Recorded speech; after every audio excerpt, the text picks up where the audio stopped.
You know the most satisfying sound in the world? It is not the clink of victory champagne.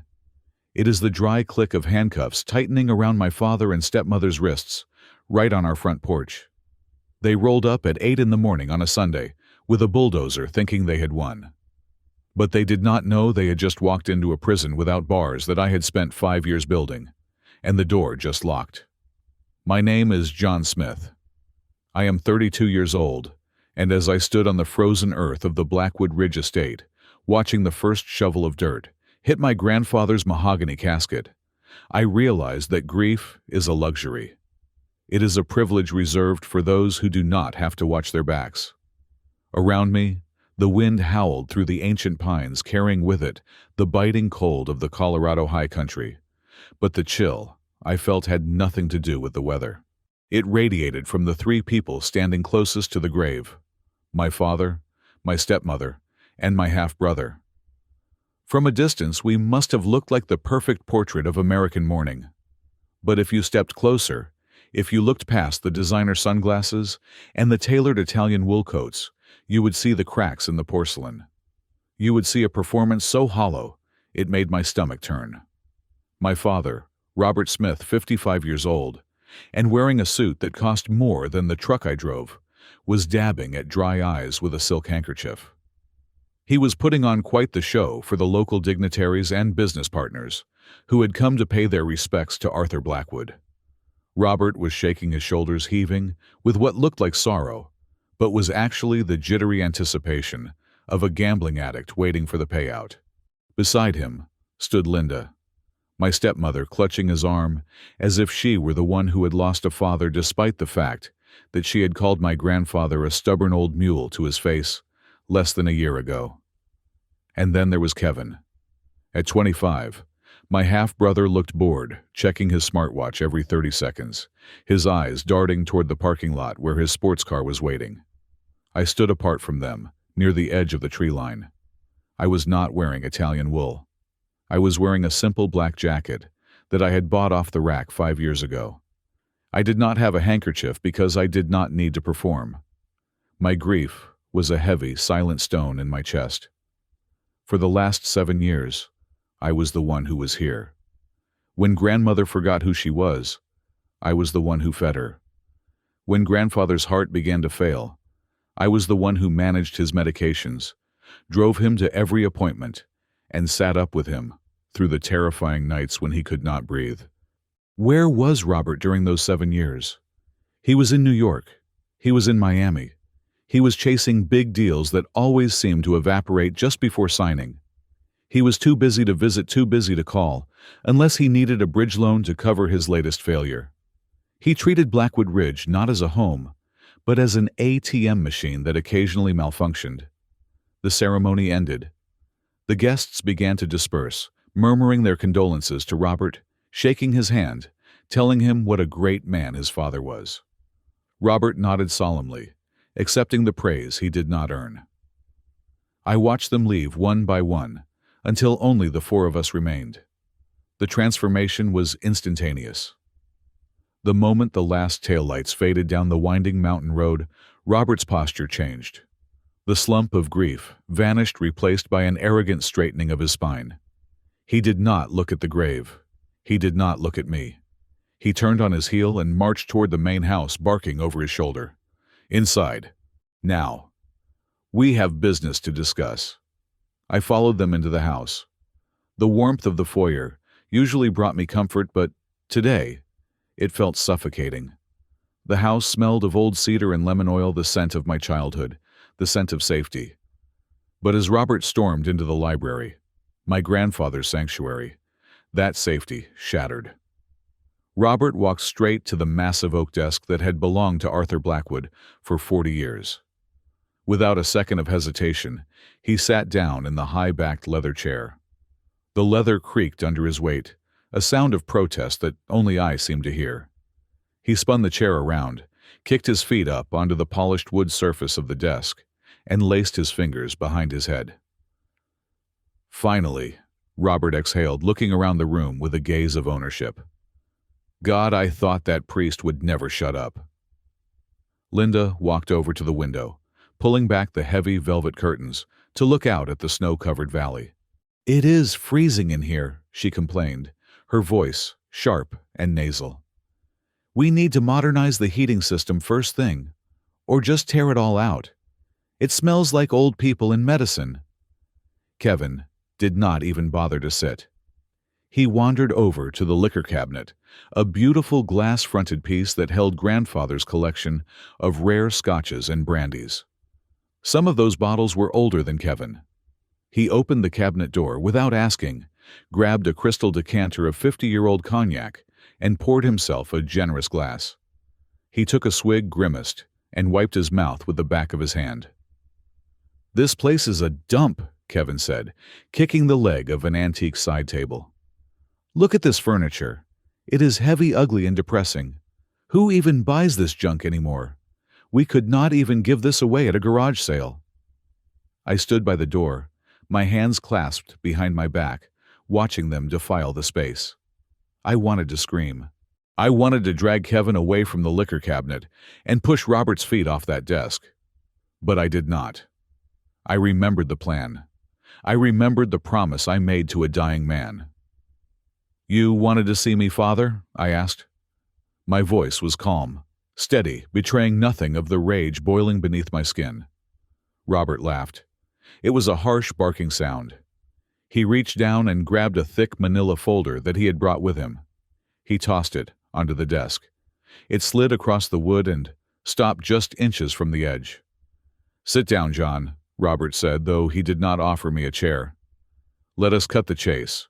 We are not going to pretend we are a happy family, are we? We are businessmen." I remained standing. "I am listening." "We have found a buyer," Robert announced, a smug grin spreading across his face. "The Vanguard Group, big players. They have been eyeing this mountain for years. They want to turn Blackwood Ridge into a luxury ski resort. High-end condos, a heated lift right from the main lodge, a spa for Linda. They are offering top dollar for the land." My heart hammered against my ribs. "The land? What about the house? What about grandfather's library? The architectural heritage?" "Bulldozed," Kevin chimed in, swirling his drink. "They are going to flatten this heap. And honestly, it is doing the world a favor. Nobody wants a creepy old mansion in the middle of nowhere." Robert nodded in agreement. "Exactly. The contract is ready. We are signing the preliminary agreement next week. But there is one small problem. You." He pointed a finger at me, the diamond ring on his pinky catching the light. "You are still living here," Robert said, his tone dropping to something colder, more menacing. "And Vanguard wants the property vacant before their inspection team arrives on Monday. So here is how it is going to work." He leaned forward, dropping his feet from the desk and planting his elbows on the wood. "You have 72 hours, he said. "By 5 in the afternoon on Friday, I want you gone. I want every scrap of your pathetic little life out of this house. If you leave anything behind, the demolition crew will bury it with the rest of the rubble." Linda turned from the window, crossing her arms. "And do not look at us like we are monsters, John. We are being generous. Your father has decided to help you out despite how ungrateful you have always been." Robert reached into his jacket pocket and pulled out an envelope. He threw it on top of the file folder. $5,000, Robert said. "Cash. Consider it a severance package. Use it to get an apartment, buy some new clothes, maybe get a haircut so you can find a real job instead of drawing pictures all day. And the truck, the old Ford out back, you can keep it. I do not want to pay to have it towed to the scrapyard." I stared at the envelope. $5,000. That was their price for 7 years of sacrifice. That was their valuation of my loyalty. It was an insult so profound that it was almost funny. But what struck me harder was what they did not say. They did not mention a will. My mind raced, connecting the dots. Grandfather Arthur had been physically weak in his final years, and there were times when his memory slipped. Robert and Linda obviously assumed that because of his condition, he had never updated his estate plan. They believed that Arthur died without a will. If that were true under the laws of intestate succession, Robert, as the only living child, would inherit everything. 100% of the estate, 100% of the power. They were so arrogant, so blinded by their own greed, that they did not even consider the possibility that the old man they ignored was sharper than all of them combined. They thought they were dealing with a senile old man and a submissive, useless grandson. This was the moment. This was the pivot point. If I fought back now, if I shouted about my rights, if I mentioned the lawyer, they would be alerted. They would lawyer up. They would drag this out and try to find loopholes. I needed them confident. I needed them to believe they had already won. I took a deep breath, letting my shoulders slump. I let the light go out of my eyes. I adopted the posture of a beaten dog. This was the gray rock method, making myself as uninteresting and unresponsive as a rock, giving them no emotional fuel, no resistance to push against. "I understand," I said softly, looking down at the floor. Robert blinked, surprised by how easy it was. He exchanged a look with Linda. "You understand?" Robert repeated suspiciously. "Yes," I said, keeping my voice flat and defeated. "It is your house, Father. You are the heir. I have no money for a lawyer and I have nowhere else to go. I cannot fight you." I walked forward slowly and picked up the envelope containing the $5,000.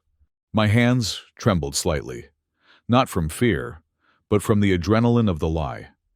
Robert mistook it for weakness. "Smart choice," Robert sneered, leaning back in the chair again. "I always knew you lacked the stomach for the real world, John. You are just like your mother was, too soft. But at least you are not stupid enough to delay the inevitable." Kevin walked past me, clapping a heavy hand onto my shoulder. His breath smelled of expensive alcohol. "Do not worry, big brother," he said with a condescending smirk. "Getting kicked out is good for you. You need to go out there and face reality. Stumbling is how you learn. It builds character." "Thank you, Kevin," I mumbled. "I will start packing." "See that you do," Linda added, checking her nails.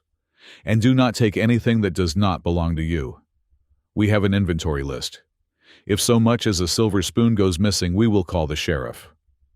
"I will only take what is mine," I promised, and that was the truest thing I had said all day.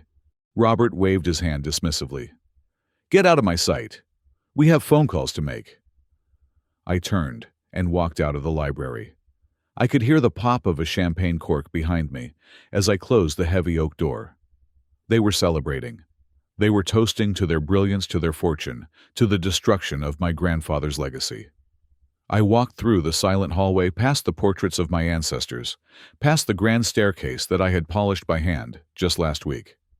I walked out the front door and onto the porch. The cold air hit my face, drying the sweat on my brow. Robert's luxury sedan and Kevin's sports car were parked in the driveway, gleaming and out of place against the rustic backdrop of the mountains. They looked like invaders. I waited until I heard the engine start. I watched from the shadow of the porch column as they drove away, heading down the mountain to their hotel in town, leaving me alone in the house they thought was theirs. When the silence returned to Blackwood Ridge, I turned back toward the front door. Above the entryway hung a portrait of Arthur Blackwood, painted when he was in his prime. His eyes were steel gray, sharp and intelligent, the eyes of a man who built an empire from nothing. I looked at the portrait and a slow, genuine smile spread across my face. It was the first time I had smiled in weeks. "They took the bait, Grandpa," I whispered into the cold mountain air. "They took the bait, hook, line, and sinker." I was not going to pack my bags. I was going to pack the evidence. The 72 hours they gave me were not a countdown to my eviction. They were a countdown to their destruction. I turned the handle and walked back inside. The game had officially begun. The silence that followed their departure was not empty. It was heavy, filled with the echoing vibrations of the memories that lived in the walls of Blackwood Ridge. I did not immediately rush to pack, nor did I rush to secure the perimeter. Instead, I walked. I needed to feel the pulse of the house one last time before I turned it into a weapon. I wandered into the solarium, the glass-walled room facing the east peaks, where the morning sun always hit first. The air here still held the faint, ghostly scent of turpentine and linseed oil.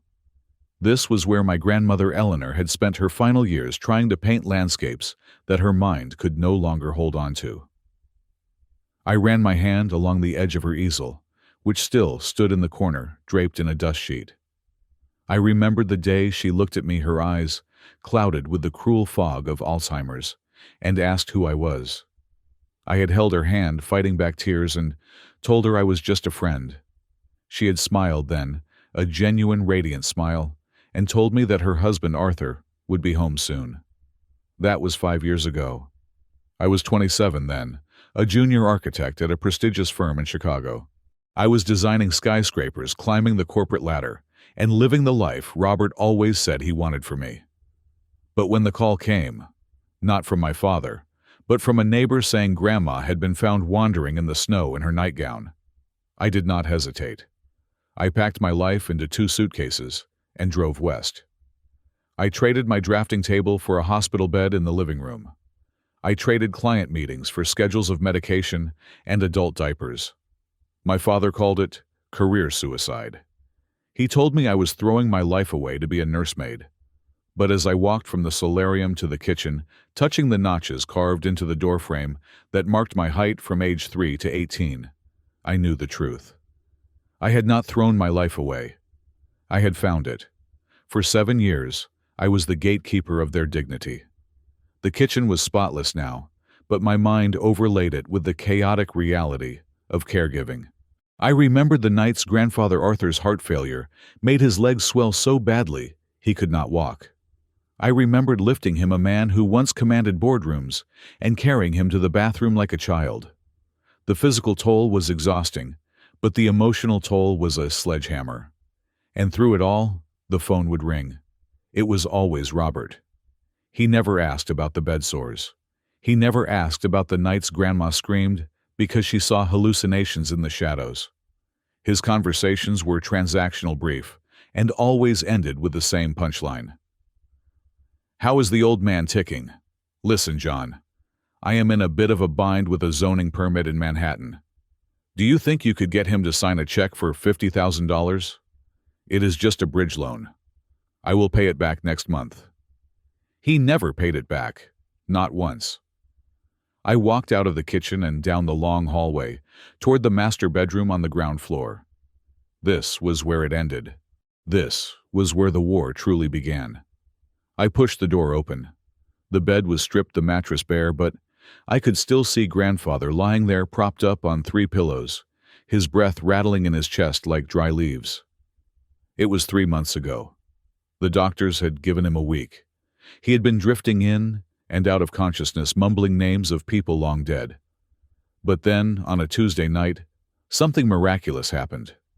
The phenomenon is called terminal lucidity. The fog lifted. His eyes, usually watery and distant, snapped open with a clarity I had not seen in a decade. John, he had whispered, his voice weak but steady. Lock the door.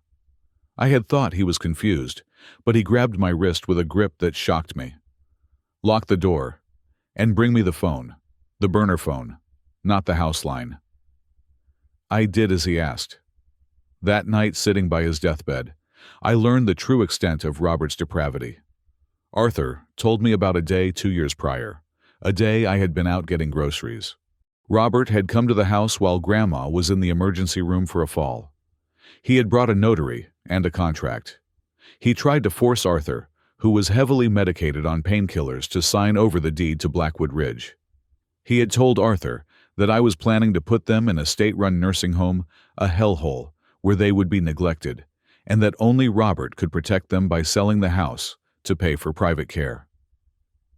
He lied to me, Arthur had hissed, tears streaming down his face. He tried to use my fear for your grandmother to steal her home. I threw a glass at him. I chased him out. But John, he will be back.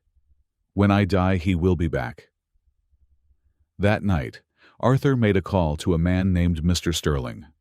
I knew the name. Harrison Sterling was a legend in Colorado real estate law, a man known as the Iron Wolf. He was also the only man who had ever beaten Robert in court 20 years ago. Robert hated him with a passion. 2 days later, while Robert was allegedly stuck in traffic on his way to visit, he never arrived. Mr. Sterling came to the back door. He looked like a character from a noir film wearing a trench coat and carrying a battered leather briefcase. We gathered around the bedside table, Arthur, Mr. Sterling, and me. "Are you sure about this, Arthur?" Sterling had asked, his voice gravelly and serious. "Once we do this, there is no going back. It is irrevocable." "Do it," Grandfather said. "Robert sees this house as a pile of cash. I want to make sure he never touches a single brick." That was the night the Blackwood Preservation Trust was born. I sat down on the edge of the bare mattress, replaying the scene. It was a masterpiece of legal engineering. We did not just write a will. A will can be contested. A will can be lost. Instead, Arthur signed a deed of transfer. He moved the ownership of the Blackwood Ridge estate, the land, the house, and all its contents out of his personal name and into the trust. The date on the transfer was 6 months before his death. According to the law, when Arthur died 3 days ago, he did not own this house. The trust owned it. And the trust had a single trustee, John Smith. The trust also had a single primary beneficiary, John Smith. "Why not tell them now?" I had asked Sterling as he packed away the documents, with the wet ink still glistening. "Why let them plan the funeral thinking they are in charge?" Grandfather had answered for him. He beckoned me closer, his hand cold in mine. "Because John," he whispered, "Robert is a bully, and he is a gambler. If you tell him now, he will fight you with lawsuits he cannot afford, and he will drag your name through the mud just to spite you. He will make your life hell while I am dying. No." Arthur coughed a terrible racking sound, but his eyes burned with a fierce intelligence. "Let greed lead them," he said. "Let them think they have won. Let them spend money they do not have. Let them dig a hole so deep they can never climb out. When they think they have the prize in their hands, that is when they are most vulnerable. That is when you close the trap." I stood up from the bed. The memory was a shield. They thought I was weak because I served. They did not understand that service is the ultimate form of strength. I had watched the life leave my grandfather's eyes, and I had made him a vow. I left the bedroom and headed down to the basement. The air grew cooler as I descended the stone steps into the wine cellar. This was Kevin's favorite room, the place he had looted just an hour ago. But Kevin was lazy. He only looked at the labels on the bottles. He never looked at the floor. I walked to the back of the cellar behind a rack of dusty vintage Merlot. I knelt down and pried up a loose flagstone that looked exactly like all the others. Beneath it was a floor safe installed by Grandfather in the 1970s during the Cold War scare. I spun the dial. Right to 19, left to 45, right to 89. The heavy steel door clicked and swung open. There was no money inside. Robert would have been disappointed. There were no diamonds, no gold bars. To the average eye, the safe was filled with junk. But to me and to the district attorney, I planned to contact it was a treasure chest. I reached in and pulled out a stack of leather-bound notebooks. These were my care diaries. For 5 years, I had documented every single interaction, every medical event, and, crucially, every financial request. Every time Robert called to ask for money, I wrote down the date, the time, and the excuse he gave. Beneath the notebooks was a box of microcassette tapes. Colorado is a one-party consent state for recording conversations. That means as long as one person in the conversation knows it is being recorded, it is legal. Grandfather knew this. I picked up a tape labeled Emergency Room Incident, November 2023. This was the recording of Robert trying to coerce a medicated man into signing away his home. I picked up another labeled Robert, Loan Request for Miami Condo. I had hours of them. I had Robert admitting to tax evasion schemes to hide assets from the IRS. I had Linda talking about how she forged signatures on her spa's insurance claims.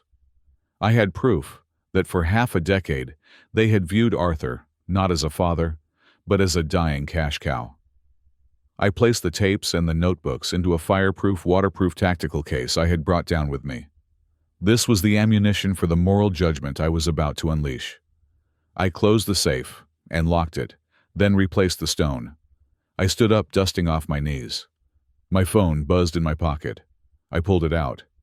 It was a text from a contact I had saved as Wolf. The filing is recorded with the county clerk. The trap is set. Stay safe, John. Mr. Sterling was awake. I walked back upstairs, the tactical case heavy in my hand. The house felt different now. It was no longer a home mourning its master. It was a fortress. And I was no longer the grieving grandson. I was the warden. I went to the security panel in the hallway. It was an older system, but I had upgraded the back end with modern server software during the long nights when grandfather was sleeping. I punched in my administrative code. The screen flashed green. System armed, the automated voice stated. Silent mode engaged. I was not going to leave on Friday. I was going to dig in. I was going to turn Blackwood Ridge into a panopticon, where every move they made, every lie they told, and every crime they were about to commit would be captured in high definition. I walked into the kitchen and made myself a cup of black coffee. I sat at the small wooden table where I used to feed Grandma her oatmeal. I took a sip, the bitter warmth spreading through my chest. Robert, Linda, and Kevin were probably at the hotel right now, ordering room service and laughing about the $5,000 they had thrown at me. They were celebrating the easy victory over the useless artist. Let them laugh. I looked at the tactical case on the table. The iron contract was not just the trust document. It was the unwritten agreement between me and the ghosts of this house. They had cared for me when I was a child. I had cared for them when they were frail. And now, I would clean up the mess they could not sweep away. I took another sip of coffee and waited for the night to fall. The wolves were hungry, I knew. They would not wait until Friday to come back and sniff around. Greed is an impatient beast. And I was counting on it. Instead of packing my clothes into cardboard boxes to leave, I spent the rest of Monday and all of Tuesday packing the soul of the house into its heart. I moved the sterling silver tea set from the dining room, the first edition Hemingway novels from the library, and the collection of antique watches from the study. I did not carry them to the front door. I carried them down the narrow hidden staircase behind the pantry that led to the panic room my grandfather had built in the late 90s. It was a reinforced concrete bunker with independent ventilation, and now it was my vault. If Robert and his demolition crew did manage to breach the perimeter, they would find a hollow shell. They would find the furniture, sure, but the portable history of the Blackwood family would be locked behind 10 inches of steel. Once the physical assets were secure, I turned my attention to the digital battlefield. People often mistake architects for artists who just happen to like math. They forget that in the modern world, an architect is half engineer and half data analyst. We manage complex systems, we understand structural integrity, and we know how to spot a load-bearing wall that is about to collapse. I sat at my desk in the loft, surrounded by 3 monitors, and decided to apply a stress test to the structural integrity of my father's life. I knew Robert was bad with money. That was not news. But the desperation in his eyes at the funeral, the way his hands shook when he wasn't holding a drink, told me that this was not just about a declining market. This was about survival. I started with the low-hanging fruit. Public records are a terrifying thing if you know how to navigate the county clerk's database and the state's business registry. I pulled the filings for Robert Partners, the real estate development firm my father had bragged about for a decade. It was a ghost town. The company had not filed a positive tax return in 4 years. In fact, it was bleeding money.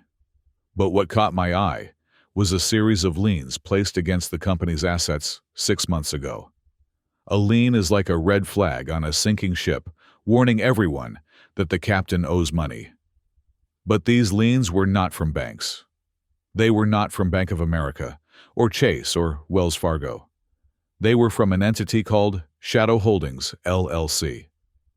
I frowned, leaning closer to the screen. The name sounded like something out of a bad spy novel. I ran a search on Shadow Holdings. It was a shell company registered in Delaware, a state known for its corporate anonymity. But I did not stop there. I used a few tools I had picked up during a project where we had to vet contractors for government clearance. I traced the registered agent of Shadow Holdings. I followed the digital breadcrumbs through a maze of holding companies until I found a name associated with the board of directors. Victor Volkov. My blood ran cold. I did not need a database to know that name. Volkov was a figure often whispered about in the construction industry in New York and New Jersey. He ran a private equity firm that was essentially a laundromat for organized crime money. He offered what they called hard money loans, high-interest, short-term cash for desperate developers who had been blacklisted by legitimate banks. I looked at the filing again. The principal amount listed on the lien was staggering: $3 million. Robert did not just owe money. He owed $3 million to a loan shark who likely broke kneecaps as a hobby. The interest rate was not listed, but on the street, that kind of money carries a VIG that compounds weekly. I sat back in my chair, the glow of the monitors illuminating the dark room. It all made sense: the rush, the 72-hour deadline, the sheer panic masked as arrogance. Robert had likely promised Volkov that he would have the money by the end of the month. He had probably used Blackwood Ridge, a property he did not even own yet, as collateral to keep the wolves at bay for a few more weeks. He was trying to sell the house to Vanguard to pay off the mafia. I shifted my focus to the rest of the happy family. If the head of the snake was rotting, the body was likely diseased too. I looked up Linda's business. Serenity Spas of Colorado. It looked legitimate on the surface, with a glossy website full of stock photos of women with cucumber slices on their eyes. But a search of the civil court docket revealed the truth. Linda was currently the defendant in 3 separate lawsuits. 2 were from former employees alleging wage theft, and 1 was a class action suit from investors claiming she had operated a Ponzi scheme, using new investor money to pay out dividends to old investors while pocketing the difference. She was facing potential jail time if she could not settle out of court. She needed cash just as badly as Robert. And then there was Kevin. My dear half-brother. I didn't need court records for him. I just needed the blockchain.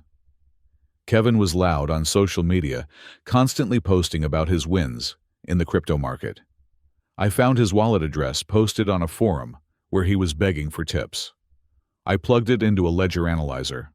The graph was a steep red cliff. He had leveraged his positions, betting on obscure coins that had crashed to zero. He was not just broke. He was in the hole to offshore exchanges that did not play by American rules. They were all drowning, and Blackwood Ridge was the only life raft they could see. The realization changed the texture of my anger. It shifted from resentment to a cold, tactical awareness. They were not just greedy relatives anymore. They were desperate animals backed into a corner. And desperate animals bite. Wednesday morning arrived with a deceptively bright sun reflecting off the snow. The air was crisp, and the silence of the mountain was absolute until the crunch of tires on gravel broke it. I checked the security monitor. It was a single car, a white Mercedes SUV. Linda. She was alone. I watched her get out of the car. She was dressed in a soft, camel-colored cashmere coat, her hair perfectly blown out. She was carrying a wicker basket covered with a checkered napkin. It was almost comical. She was playing the role of the concerned mother to perfection. I went to the kitchen and quickly taped a small, high-fidelity voice recorder to the underside of the heavy oak table. I started the recording, checked the battery light, and then sat down waiting. The doorbell rang. I let it ring twice before answering. "John!" Linda exclaimed as I opened the door. Her face was arranged into a mask of pity and warmth. Oh, honey, look at you. You look so tired. Have you been sleeping? I am fine, Linda, I said, stepping aside to let her in. Just packing. Of course, she bustled into the kitchen, placing the basket on the table, right above the hidden microphone. I brought you some blueberry muffins. I know they were your favorite when you were a boy. I thought, well, with all the stress of moving, you probably forgot to eat breakfast. I had not eaten blueberry muffins since I was 10, and I was allergic to blueberries, but I did not correct her. That is very thoughtful, I said, leaning against the counter, keeping my distance. Where is Dad? Where is Kevin? Oh, they are busy with the logistics, she waved a hand dismissively. Lawyer's paperwork. You know how boring that is. I wanted to come see you myself, just us. She pulled out a chair and sat down, gesturing for me to join her. I sat opposite her, my face a blank canvas. John, she started, her voice dropping to a conspiratorial whisper. We are worried about you. Your father comes off as harsh, I know, but he loves you. He really does. He wants to make sure you are set up for the future. $5,000 is hardly a setup, I said flatly. Well, that is just the start, Linda smiled, but it did not reach her eyes. Actually, that is why I am here. We were talking, and Robert feels terrible about rushing you. He wants to give you a bonus, another $10,000. Cash. She reached into her designer bag and pulled out a sleek leather folder. She slid it across the table. All you have to do is sign this, she said. It is just a standard waiver. It basically says that you accept the severance gift and that you waive any future claims to the estate. It helps the sale with Vanguard go through faster. The faster they close, the faster we can get you that money. I opened the folder. The document was titled Waiver of Potential Interest and Quitclaim Deed. It was not standard. It was a legal guillotine. If I signed this, I would be voluntarily giving up my rights as a potential heir. Even if the trust did not exist, this document would strip me of any standing to contest the sale. I do not know Linda, I said, rubbing the back of my neck, playing the part of the indecisive, overwhelmed artist. I think I should probably have a lawyer look at this. The language is very dense. Linda's smile faltered. A tic developed under her left eye. A lawyer? She laughed nervously. John, lawyers cost money. They will charge you $300 an hour just to read the title. Why waste the money we are giving you? We are family. Do you think we would try to trick you? It is just a big decision, I mumbled. Maybe I can sign it on Friday, when I hand over the keys? No, Linda snapped. The mask slipped for a fraction of a second. She leaned forward, her hands gripping the edge of the table. It needs to be today. Vanguard, the buyers need the title clear by tomorrow morning to release the funds. Why the rush? I asked, looking her dead in the eye. Is Dad in trouble? Linda froze. She looked around the empty kitchen as if checking for ghosts. Then she leaned in so close I could smell her expensive perfume mixed with the stale scent of fear.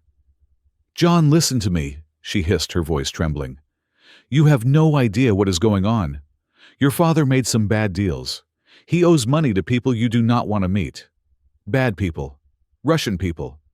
I kept my expression confused, innocent. You mean the bank? No, not the bank. She slammed her hand on the table. Listen to me. If we do not sell this land and pay them by Monday, they are not just going to sue us. They are going to hurt us. Your father needs this money. If he does not get it, they will kill us. They will kill all of us, including you if they think you are standing in the way. The recorder underneath the table was capturing every syllable. She had just admitted to coercion. She had admitted that the sale was driven by criminal extortion. That sounds terrifying, Linda, I said, keeping my voice low. But if it is that dangerous, maybe we should go to the FBI. Are you insane? She shrieked. You do not go to the police with these people. You pay them. Just sign the paper, John. Don't be stupid. Do you want your father's blood on your hands? I stood up, pushing my chair back. I need to think. I cannot sign this right now. Linda stood up too, her face twisting into a scowl. The nice mom act was gone. You selfish little brat, she spat. You have always been a burden. Your father was right. We should have kicked you out years ago. If you do not sign that paper, you are on your own. When the axe falls, do not come crying to us. You will be isolated. You will be nothing. I will have my answer by Friday, I said calmly. Please leave. She glared at me, grabbed her bag, and stormed out. She forgot the muffins. I waited until I heard her car tear down the driveway gravel, spraying in its wake. I reached under the table and retrieved the recorder. I pressed stop. I had it. I had the confirmation of the motive. I sat back down, my heart rate slowly returning to normal. But the peace did not last long. My laptop, which was sitting on the counter, let out a sharp, piercing chime. It was the specific alert tone I had set for the intrusion detection system I had installed on grandfather's accounts. I rushed over to the screen. A red window was flashing. Unauthorized access attempt detected.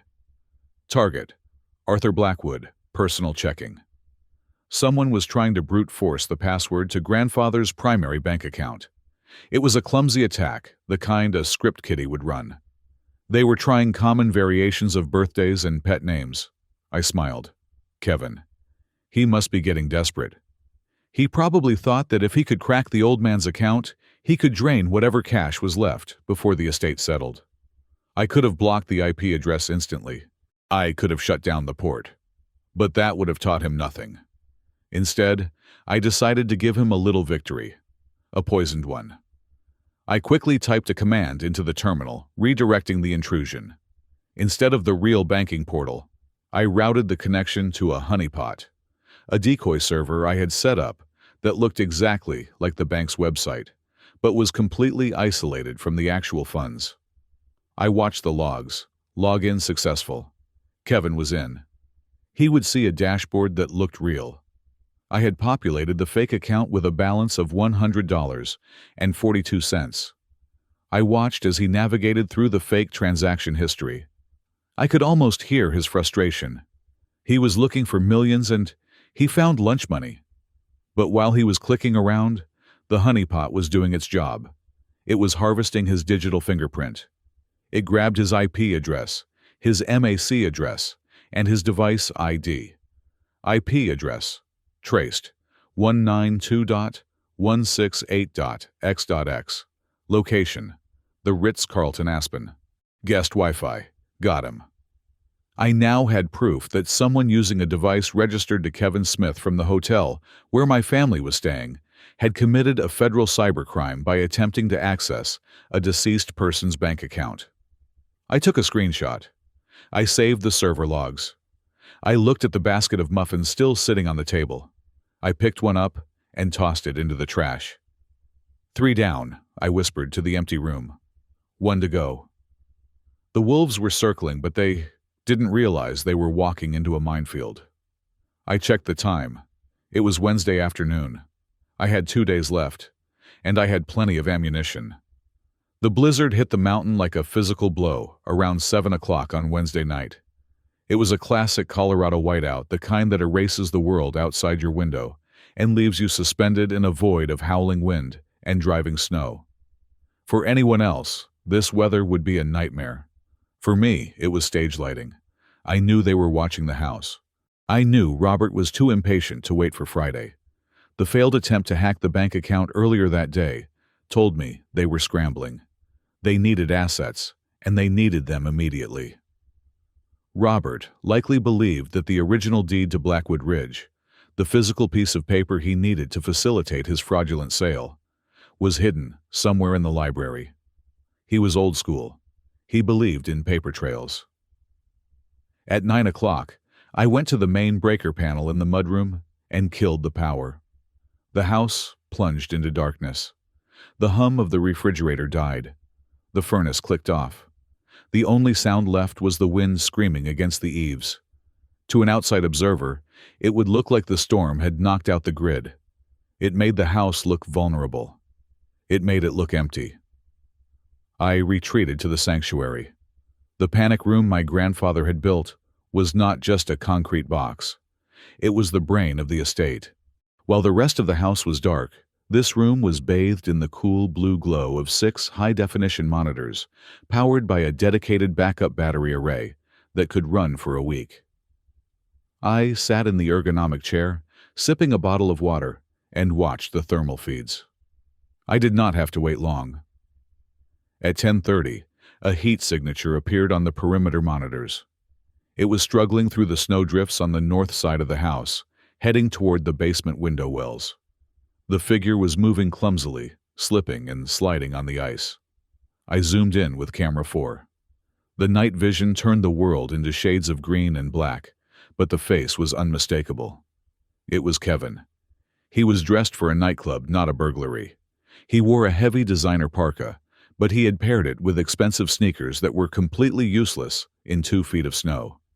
He was carrying a crowbar in one hand and a heavy-duty flashlight in the other. I watched as he reached the window well of the wine cellar. He looked around nervously, shining the flashlight into the darkness of the yard, but the storm swallowed the beam. He was confident he was unseen. He jammed the crowbar under the window frame and heaved. The wood splintered. The glass shattered. I felt a spike of anger, but I tamped it down. Let him in, I told myself. Breaking and entering is a felony. Let him commit it.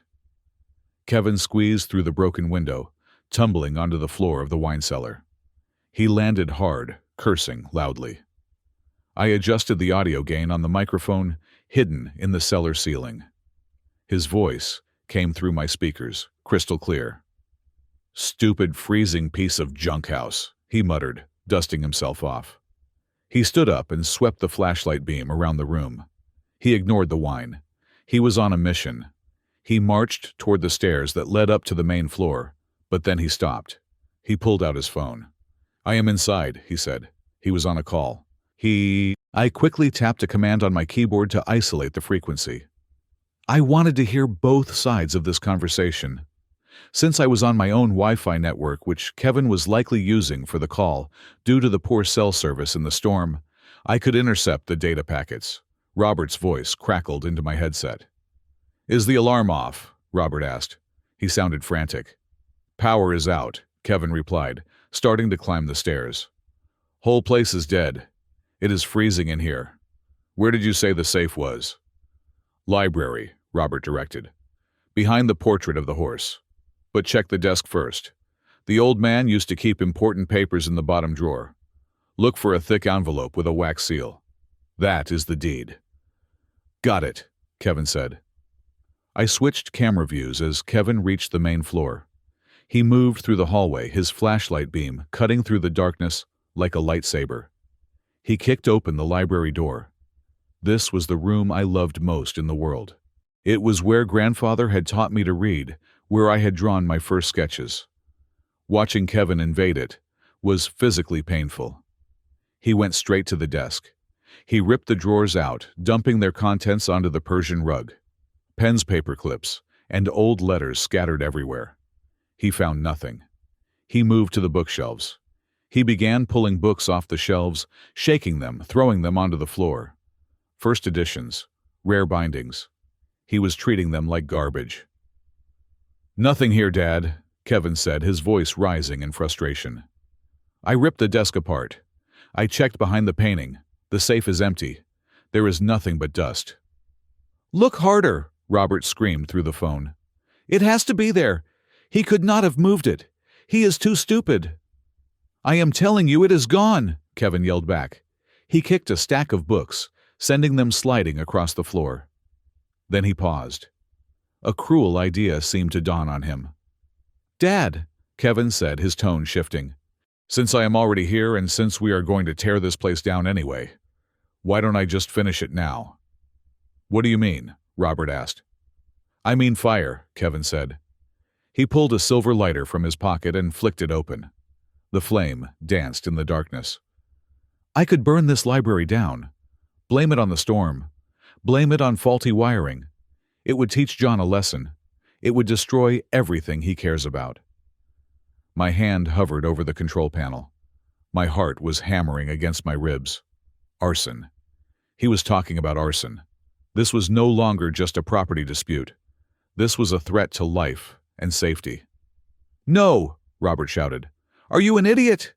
If you burn the house, the insurance investigation will take months. We need to sell the land to Vanguard next week. A fire will freeze the assets. Do not light anything on fire."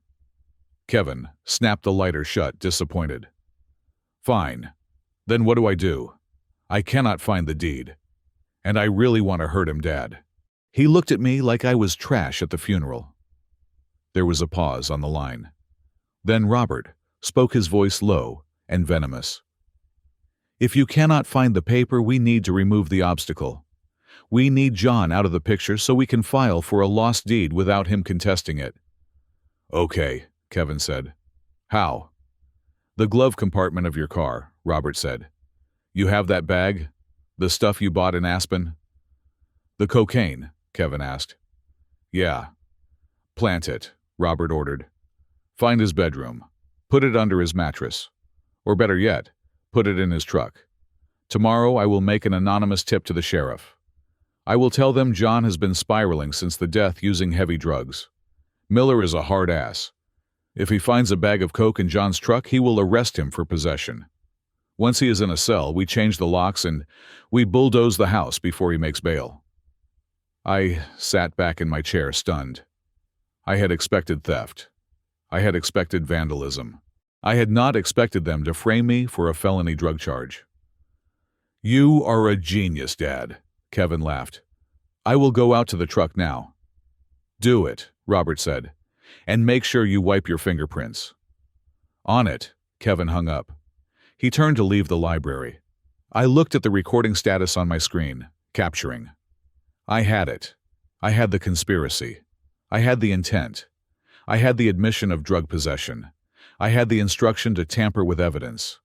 This was enough to put them both away for 20 years. But I was not done yet. Kevin was still in my house, and he needed to learn a lesson about boundaries. I checked his location. He was walking back toward the kitchen, heading for the back door to get to the driveway. He had to pass through the hallway that sat directly above the main water junction for the fire suppression system. I looked at the dashboard for the smart home controls. I had zoned the sprinkler system. I could trigger individual heads.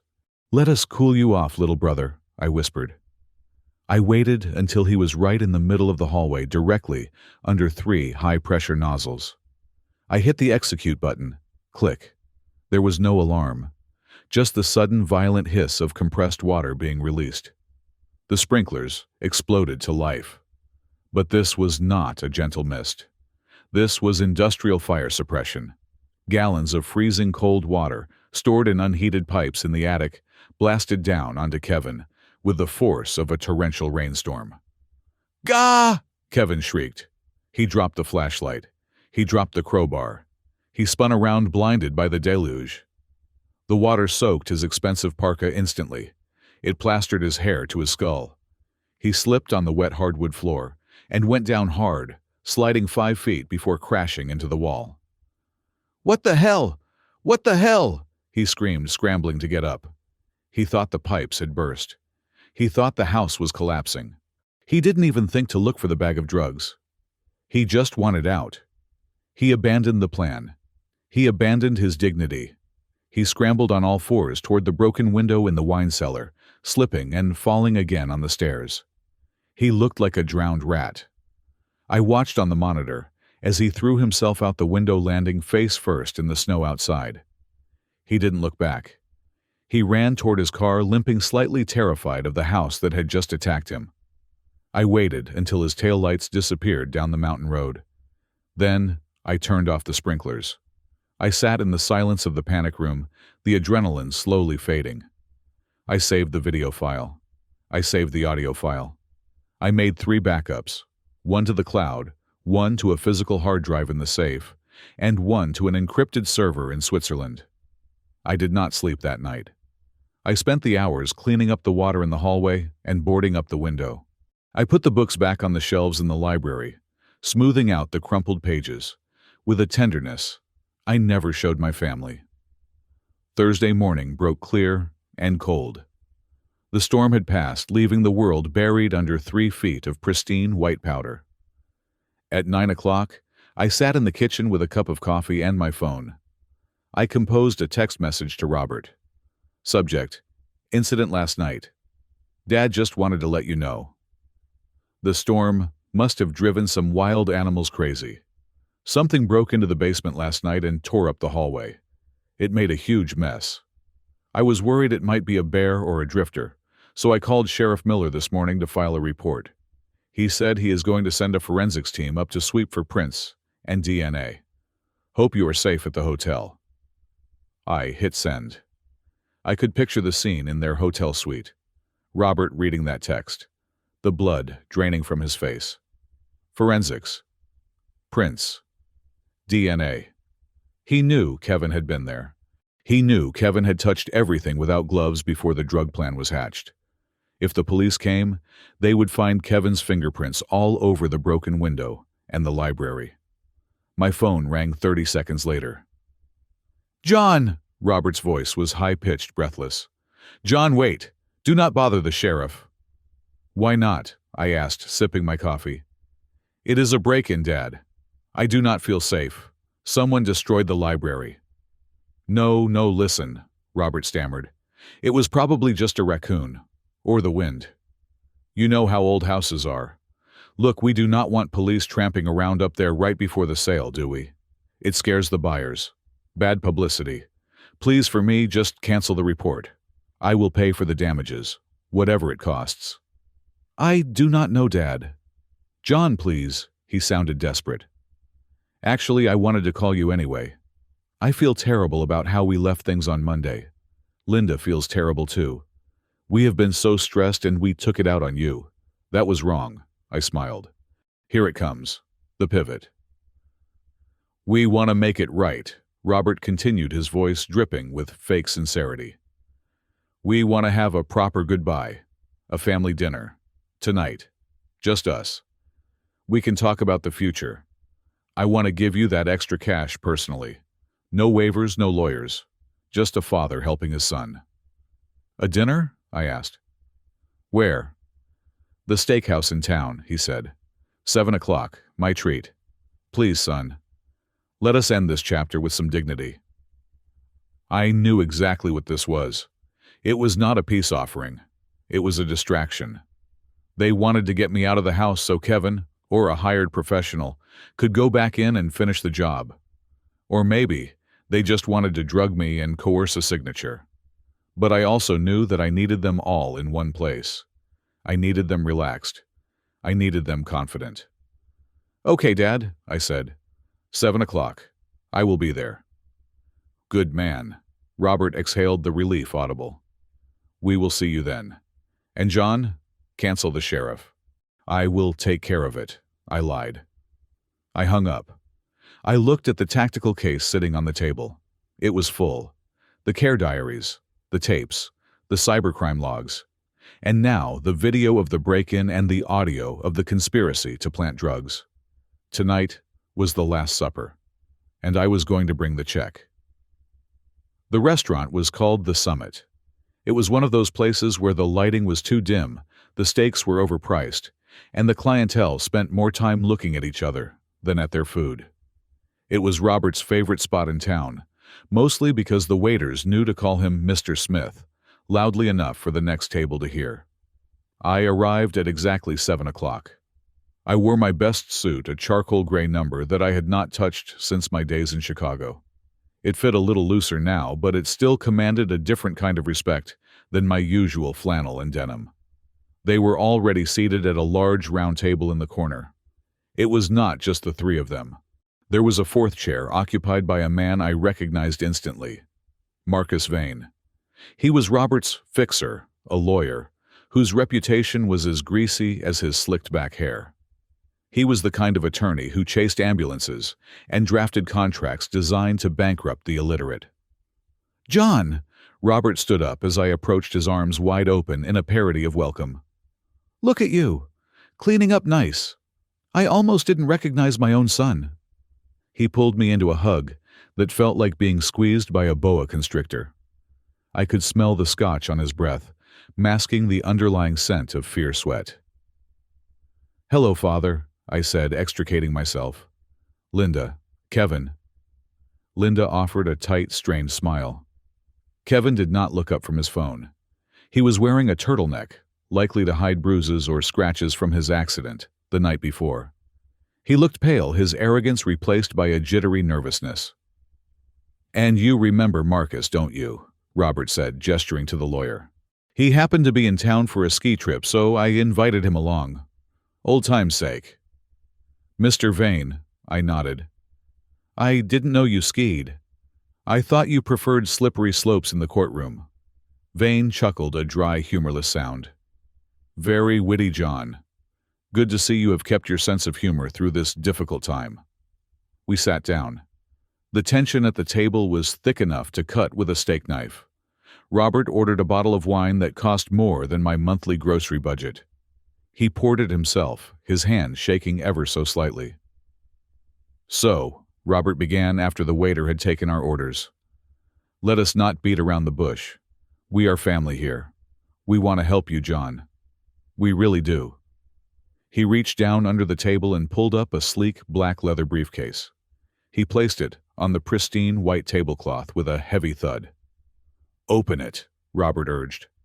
I clicked the latches and lifted the lid.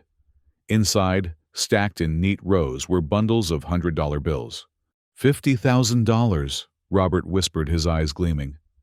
10 times what we offered on Monday. Linda and I talked it over. We realized that 5,000 was insufficient for a man of your talents. We want you to have a real start. Go to Europe. Start your own firm. Whatever you want. I looked at the money. It was tempting in a theoretical way, but I knew where this money came from. It was likely the last of Robert's liquidity, scraped together from payday loans or stolen from Linda's spa accounts. "This is very generous," I said, keeping my voice neutral. "There is just one small thing," Vane interjected, sliding a document across the table. "Just a formality to keep the IRS off your back." I picked up the paper. It was titled Assignment of Inheritance Rights and Liability Assumption Agreement. I scanned the legalese. Vane was good, I would give him that. He had buried the poison pill in paragraph 14, subsection C. The document stated that in exchange for the $50,000, I was not only waiving my right to the estate, but I was also agreeing to assume co-signatory status for any outstanding debts associated with Robert Partners to facilitate the clean transfer of assets. If I signed this, I would not just lose the house.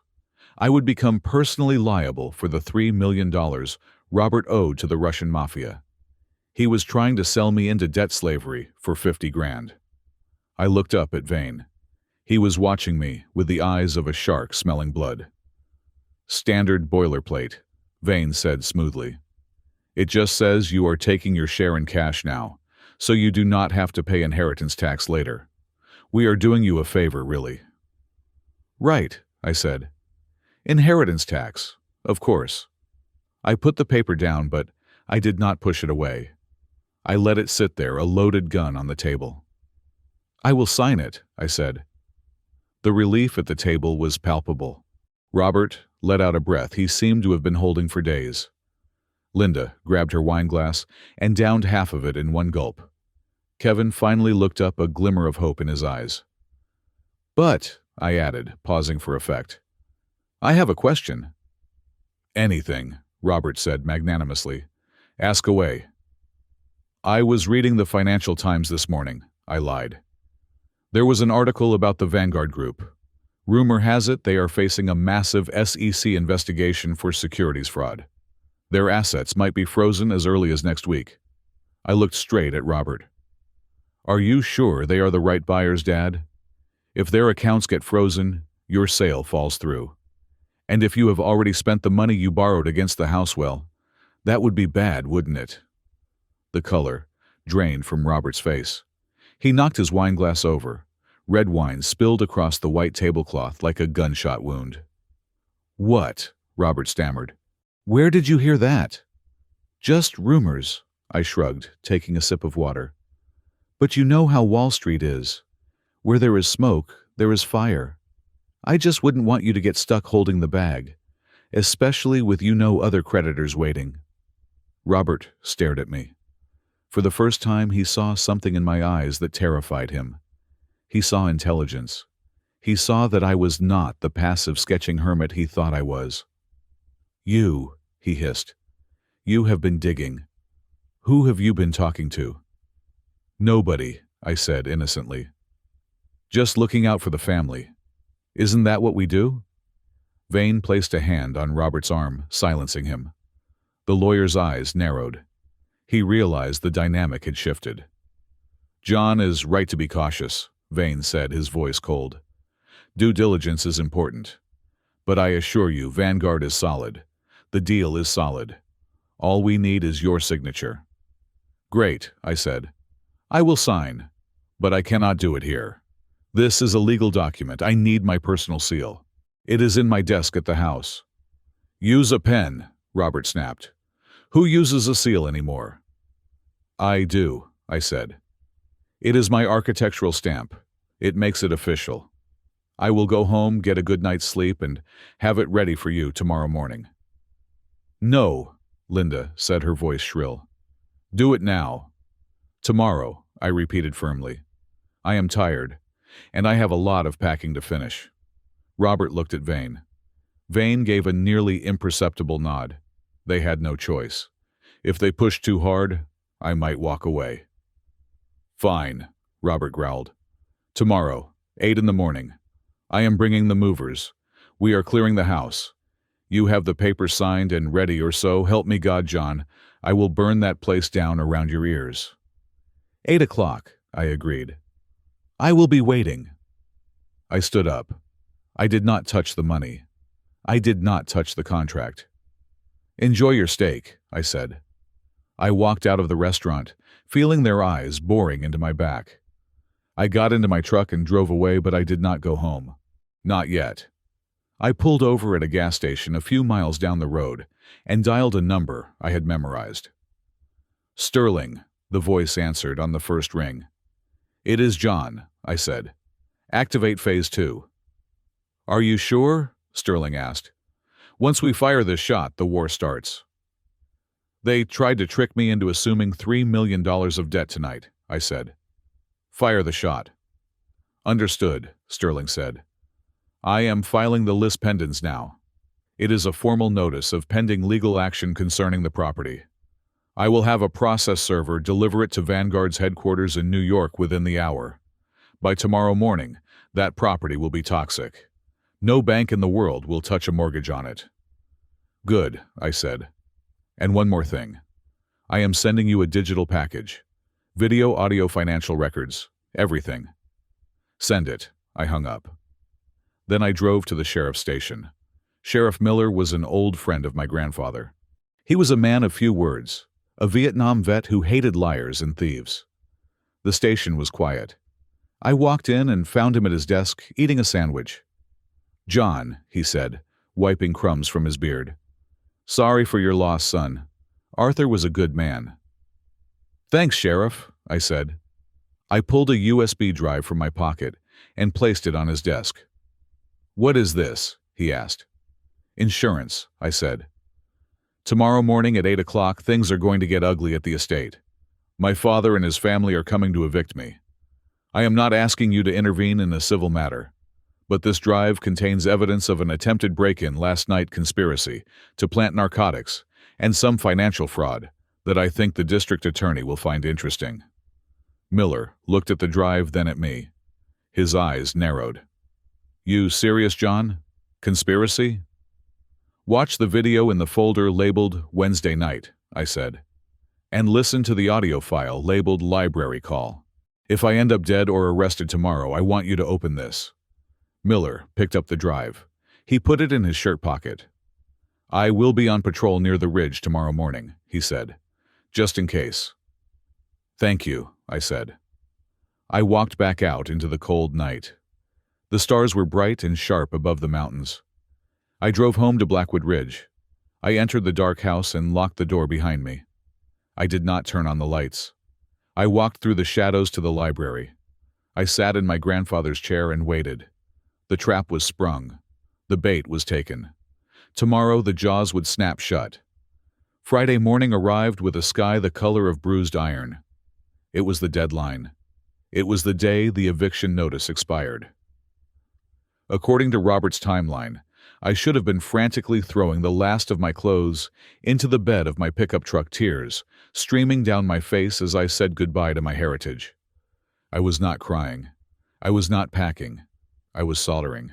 I stood on a stepladder in the front foyer, wearing safety goggles and holding a blowtorch. The smell of molten solder and ozone filled the air. I was not fixing the lock on the massive front doors. I was replacing it. The old brass mechanism, a beautiful piece of Victorian craftsmanship, lay on the floor.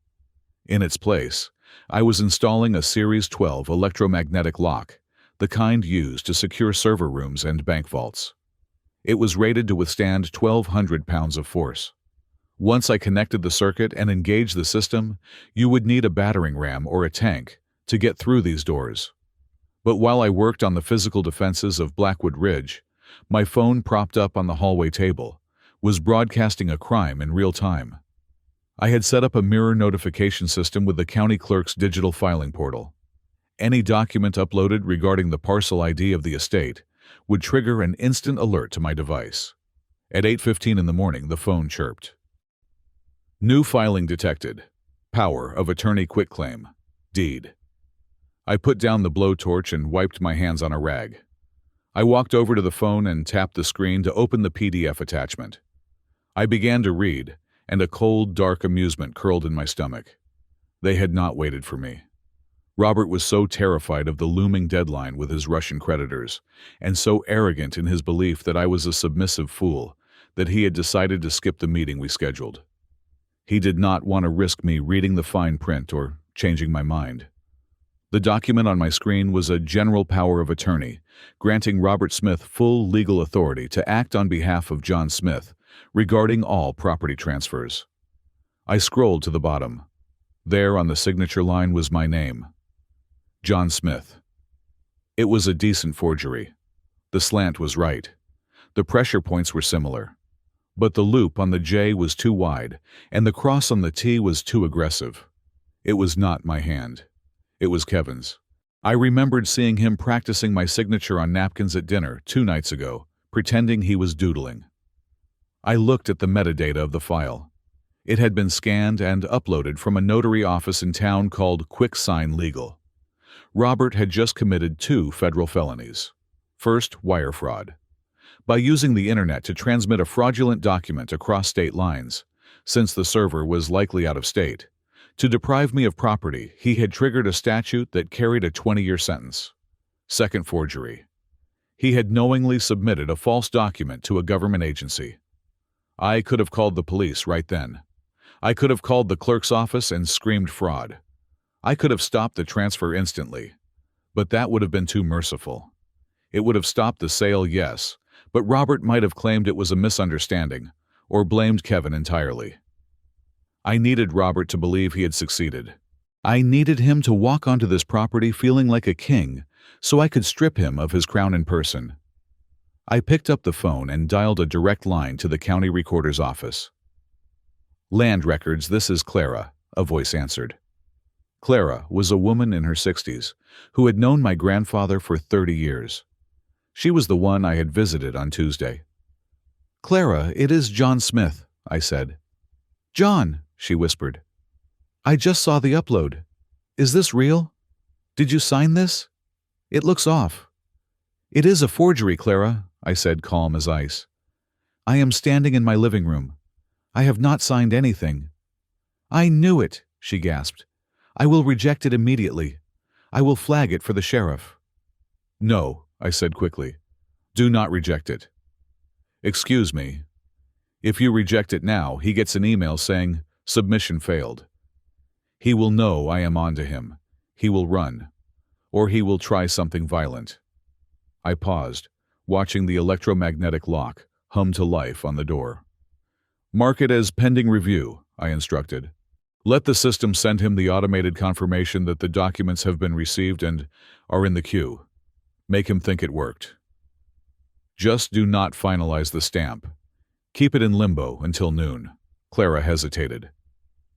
John, that is highly irregular. If the system shows it as received, he might try to use that receipt to get money from a lender. That is exactly what I am counting on, I said. Trust me, Clara. By noon, the only place Robert will be going is a holding cell. Just give me 4 hours. Okay, John, she said nervously. For Arthur, I will hold it in the queue, but be careful. I am always careful, I hung up. Across town in the sterile office of QuickSign Legal, I could imagine the scene. Robert would be staring at his phone watching the status bar. When it turned green and said submission received, pending. He would have felt a rush of euphoria like a drug hit. He thought he had done it. He thought he had stolen the house from under my nose before I could even drink my morning coffee. He would be making a call right now. I went back to my laptop and pulled up the call logs from the cloned SIM card I was tracking. Sure enough, Robert was on the phone. But not to Vanguard. He was calling a number with a New Jersey area code. I put on my headset to listen to the intercept. It is done. Robert's voice was shaking, breathless with adrenaline. The deed is transferred. The title is clear. Vanguard wires the funds on Monday morning. A deep, heavily accented voice answered on the other end. It sounded like gravel grinding in a mixer. Monday is a long time, Robert, the voice said. Today is Friday. My investors are not patient men. I know, Robert pleaded. But look, I can send you the confirmation from the county clerk. The property is mine. I have the power of attorney. It is a $5 million asset. Even if the wire is late, the collateral is locked. You are safe. Send the confirmation, the voice ordered. If this is a trick, Robert, do not make me finish that sentence. No trick. I am sending it now. Robert hung up. I sat back on the stepladder. He had just dug the hole so deep, he could see the center of the earth. He had used a forged government document to defraud a violent criminal organization. When the truth came out, that the document was fake and the house belonged to a trust, Robert would not just have to deal with the police. He would have to deal with Shadow Holdings. And they did not use handcuffs. I checked the time, 9 o'clock. The deadline was technically 5 in the afternoon, but I knew they would not wait. Now that Robert thought he legally owned the place, he would want to take physical possession immediately. He would want to kick me out and change the locks before I realized what had happened. I went back to work. I finished wiring the front door. I tested it. I closed the heavy oak panels and hit the remote on my keychain. The magnets engaged with a sound of absolute finality. I threw my shoulder against the wood. It did not budge a millimeter. It felt like pushing against a mountain. I moved to the back door and repeated the process. Then the side entrance. By 10 o'clock, every entry point to the main house was sealed with industrial-grade security. I went to the garage and grabbed a piece of plywood and a can of black spray paint. I did not want a fancy printed sign. I wanted something raw, something that looked like a warning from a landowner who was done being polite. I sprayed the words in block letters: Property of Blackwood Preservation Trust. No trespassing. Violators will be prosecuted. I carried the sign and a cordless drill down the long, snow-covered driveway to the main gate. The air was freezing, but I was sweating inside my coat. I screwed the sign directly into the center of the iron gate. It was the first time the name Trust had been displayed publicly. It was the reveal. When they pulled up, this sign would be the first thing to punch them in the gut. As I walked back up the driveway, my phone buzzed with a text message. It was from Linda. John, honey, the text read. Change of plans. Your father and I handled the paperwork early, so you would not have to stress about it. We are so proud of you for being reasonable. A second text followed immediately. An image. It was a screenshot of an electronic boarding pass. Spirit Airlines. Denver to Fort Lauderdale. One way. Departs. 2 p.m. today. I bought you a ticket to Florida, Linda wrote. Go soak up some sun. You need a break. There is an Uber waiting for you at the bottom of the driveway right now. Just pack a bag and go. Do not worry about the rest of your stuff. We will ship it to you later. Love, Mom. I stopped walking. I looked at the snowy peaks surrounding me, then down at the phone. The audacity was breathtaking. They were not just kicking me out. They were trying to ship me across the country on a budget airline, so I would be 2,000 miles away when the sale happened. They wanted me gone physically and immediately. Love, Mom. She had never called herself that before. It made my skin crawl. She thought I was stupid. She thought I was already packing. She thought I was walking down the driveway to meet an Uber that would take me to oblivion. I typed a reply. I did not use words. I did not scream. I did not ask about the forgery. I selected a single emoji, the slightly smiling face. I hit send. That smile is the most passive-aggressive symbol in the digital lexicon. It implies knowledge. It implies a secret. It implies that I am not panicking. I am amused. I watched the delivered status appear. Then, the 3 dancing dots appeared. She was typing. Then the dots disappeared. She stopped. Then they appeared again. Then stopped. She was confused. Why wasn't I asking questions? Why wasn't I thanking her? Why wasn't I angry? That single yellow face would be eating away at her confidence, planting a seed of doubt that would germinate into terror by the time they arrived. I put the phone in my pocket and walked back into the house. I went to the kitchen and cleared the table. I took the iron contract, the real trust deed signed by my grandfather 6 months ago, and placed it in the center of the table. Beside it, I placed the stack of evidence folders. I went upstairs to the master bedroom balcony. It offered a panoramic view of the winding road leading up to the estate. I poured myself a fresh cup of coffee. The steam rose into the cold air. I checked my watch. 10:30. They would be here soon. They would come with their movers and their arrogance waving their forged papers, expecting to find a broken young man waiting for a ride to the airport. Instead, they were going to find a fortress. I took a sip of coffee and looked at the horizon. The wind was picking up again, whipping the snow into devils that danced across the yard. Come and get it, I whispered. The sun rose over the peaks of Blackwood Ridge at 7:45 on Saturday morning, casting long, sharp shadows across the valley. The air was brittle with cold, the kind that snaps inside your lungs with every breath. I stood on the second-floor balcony of the master bedroom, my hands wrapped around a mug of steaming black coffee. I was not wearing my usual flannel shirt or the paint-stained jeans I had lived in for the past 5 years.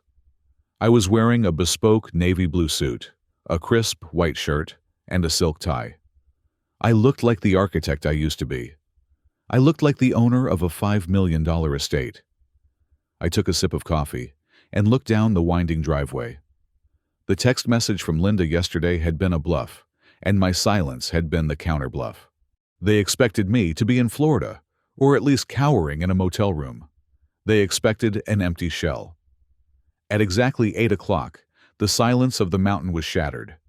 It started with a low rumble, a vibration that I could feel through the soles of my shoes. Then came the roar of heavy diesel engines. They rounded the final bend like an invading army. Leading the pack was Robert's silver Mercedes gleaming aggressively in the sunlight. Behind him was a massive flatbed transport truck carrying a yellow bulldozer. The sight of that machine, the steel bucket stained with dirt, the tracks clanking against the trailer, sent a jolt of cold rage through my veins. They had not come just to take the house. They had come to erase it. They wanted to scrape the earth clean of my grandfather's memory. Following the bulldozer was a large box truck marked with the logo of a cheap moving company. And bringing up the rear were 2 sleek black SUVs with tinted windows. That would be the Vanguard Group. The convoy ground to a halt at the main iron gate. The engines idled, creating a cloud of white exhaust that hung in the freezing air. I watched As the passenger door of the Mercedes opened, Kevin stepped out. He was wearing a thick parka and looking twitchy. He marched toward the gate carrying a pair of massive red bolt cutters. He looked like a vandal eager to break something, eager to prove his worth to his father after his failure in the basement. He reached the gate and raised the cutters, aiming for the heavy chain that usually secured the two iron leaves. I reached into my pocket and pressed the button on the remote control. Click. Whir. The heavy electronic motors, hidden in the stone pillars, engaged. The gate swung open inward, smooth and silent, pulling away from Kevin just as he was about to clamp down. He stumbled forward, nearly losing his balance. He looked at the gate, then up at the house, confused. I lifted my coffee mug in a silent toast. Come in, I thought. Welcome to the kill box. The vehicles rolled through the open gate, crunching over the packed snow of the driveway. They parked in a semicircle in front of the main porch, blocking the exit. It was a siege formation. Robert stepped out of his car. He slammed the door with a sense of ownership that made my skin crawl. He was wearing a camel haircoat and leather gloves. He looked up at the house, scanning the windows. When his eyes locked onto me, standing on the balcony, his jaw dropped. He froze. For a second, he looked like he had seen a ghost. Then the shock turned to fury. He marched to the foot of the porch steps, his face turning a dangerous shade of red. "What are you still doing here?" Robert shouted, his voice echoing off the valley walls. "I thought you were in Florida. Linda sent you the ticket." I leaned against the railing, looking down at him, like a king looking at a peasant. "I prefer the mountains, Robert," I said calmly. "The air is cleaner." The doors of the black SUVs opened. 3 men in expensive suits stepped out. The man in the center was tall, gray-haired, and radiated the icy professionalism of corporate finance. This was Mr. Stone, the regional director for Vanguard. Stone looked at Robert, then up at me. He frowned. He looked at the house, which was immaculate with no sign of moving boxes, and then back at Robert. "Robert," Mr. Stone said, his voice sharp, "you told me the property was vacant. You told me the tenant had vacated yesterday." "He is leaving," Robert snapped, waving his hand dismissively. "He is just dragging his feet. He is mentally unstable. Do not worry, Mr. Stone. We have the paperwork. This is my property and I am removing him now." Robert turned to the moving truck. "Get the crew out. Get up there and clear this house. I want everything on the lawn in 20 minutes. 4 burly men in coveralls jumped out of the truck. They jogged up the porch steps carrying dollies and packing blankets. Robert followed them, acting the general. "Open it," Robert ordered. The lead mover grabbed the handle of the massive front door. He twisted it. It was locked. He shoved his shoulder against it. It did not budge. "It is locked, boss," the mover grunted. "I have the key," Robert muttered, digging into his pocket. He pulled out the key he had stolen from grandfather's nightstand years ago. He jammed it into the lock cylinder and turned. The cylinder turned freely, but the door did not open. "What the hell?" Robert twisted the key again. "It is turning, but it is stuck." "It is not stuck, Robert," I called down from the balcony. "It is an electromagnetic lock, Series 12, rated for 1,200 pounds of holding force. Your key is useless." Robert looked up at me, his eyes bulging. "Open this door, John, immediately. I have a power of attorney. I am the legal owner of this house." "No," I said. "You are a trespasser." Robert turned to the movers. "Drill it. Do whatever you have to do. Break it down." The lead mover looked hesitant, glancing at the Vanguard executives who were watching with growing alarm. But Robert was paying the bill. The man pulled a heavy-duty cordless drill from his belt. He selected a thick metal cutting bit. "Stand back," the mover said. He pressed the drill against the lock plate. The whine of the motor screamed through the air, high-pitched and ear-splitting. Metal ground against metal. Screech. Suddenly, there was a loud snap. The mover yelled and dropped the drill, shaking his hand. The drill bit had shattered into 3 pieces. "Jesus!" the mover cursed. "There is a hardened steel core in there." I cannot drill this. We need a torch or a ram." "Then use the truck," Kevin shouted, running up the steps. "Ram it with the truck." "Are you insane?" Mr. Stone stepped forward, his patience evaporating. "Robert, what is going on here? You cannot ram a vehicle into a structure we are about to purchase. And why is there a man on the balcony claiming you are trespassing?" "He is nobody!" Robert screamed, spittle flying from his lips. "He is a squatter. I own this. I have the deed." I decided it was time to address the audience properly. I walked back into the bedroom and walked over to the wall-mounted control panel for the home audio system. I had wired the exterior speakers, usually used for garden parties, to the microphone in the panic room, which I could access from my phone. I tapped the app on my phone. "Mic check, 1, 2. My voice boomed across the entire estate, magnified and crystal clear. It sounded like the voice of God descending from the clouds. The movers jumped. Mr. Stone took a step back. "Good morning, gentlemen," I said into the phone, walking back out to the balcony. "Welcome to Blackwood Ridge. My name is John Smith. I am the trustee of the Blackwood Preservation Trust, the sole legal owner of this property." I looked directly at Mr. Stone. "Mr. Stone," I continued, my amplified voice echoing against the trees, "I believe you are here to facilitate a transaction with Robert Smith. I must inform you that you are currently standing on private property. Furthermore, the man standing next to you has no legal authority to sell this land. He is attempting to defraud you." Robert looked like he was about to have a stroke. He grabbed the railing of the porch and shook it. "Shut up," he screamed at the sky. "Shut up. It is a lie. I have the papers. I signed them yesterday."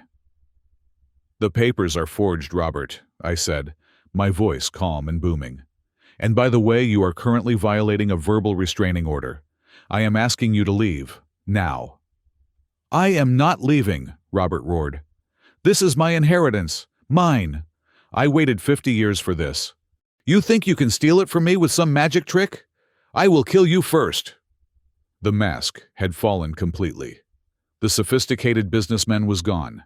In his place was a desperate, violent addict. He looked around for a weapon. His eyes landed on a decorative river stone, about the size of a grapefruit that was part of the landscaping border along the porch. He grabbed the stone.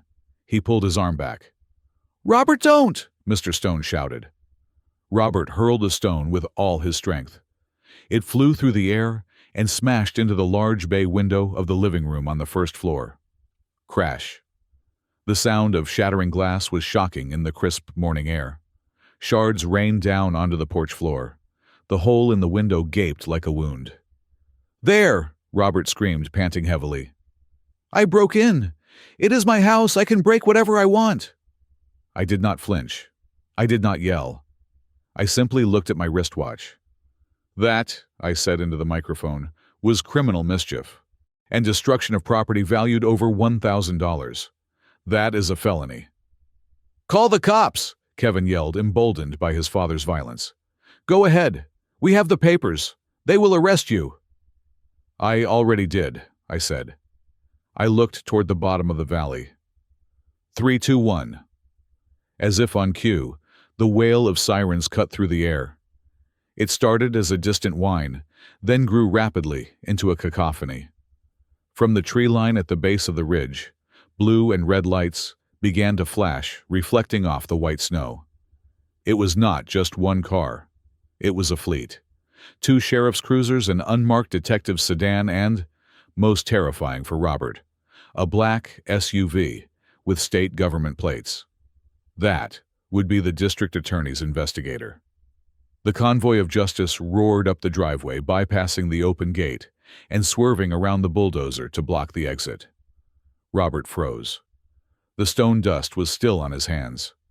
He looked at the police cars, then up at me, then back at the police cars. "No," he whispered. "No, no, no. This is wrong. They are here for him. They are here to evict him." Mr. Stone and his vanguard team immediately backed away, putting distance between themselves and Robert. They knew a crime scene when they saw one. Sheriff Miller stepped out of the lead cruiser. He adjusted his hat and placed his hand on his holster. He did not look like a friend today. He looked like the law. "Everyone stay exactly where you are," Miller barked. "Drop the tools! Hands where I can see them!" I took a sip of my coffee. It was still warm. "Showtime," I whispered. The arrival of the authorities was a piece of choreography so perfect, it looked rehearsed.